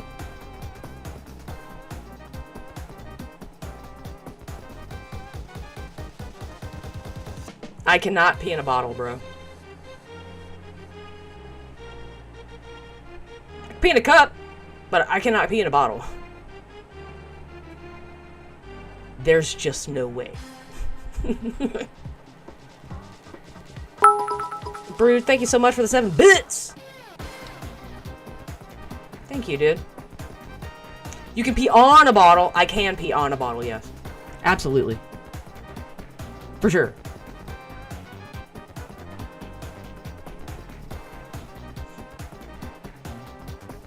I can do that.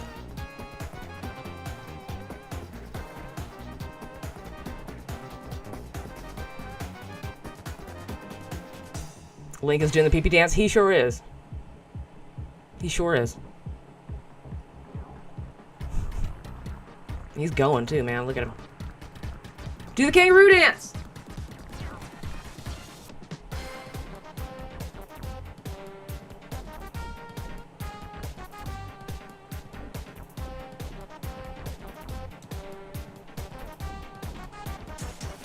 You ever almost chug a piss-filled 40 in the morning? Yeah, me neither. Oh, damn.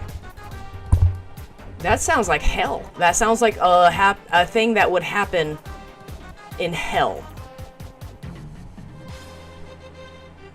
Tic Tac, sir?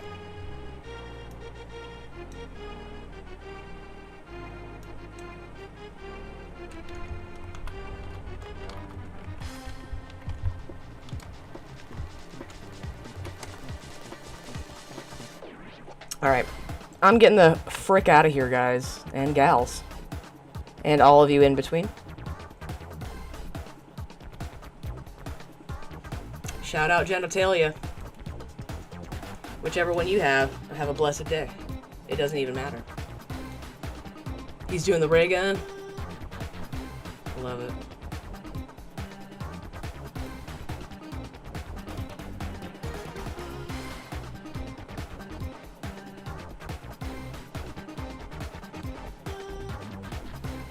Peace, y'all. Peace, Roots. I'm just looking for someone to raid on the Twitch end. Dylan from somewhere just went live, so I think I'm gonna raid him. If you're not following the guy, please do. And all the rest of you, please have a wonderful day. Okay? Or else, I'll fucking beat your ass. Literally, in real life. Bye.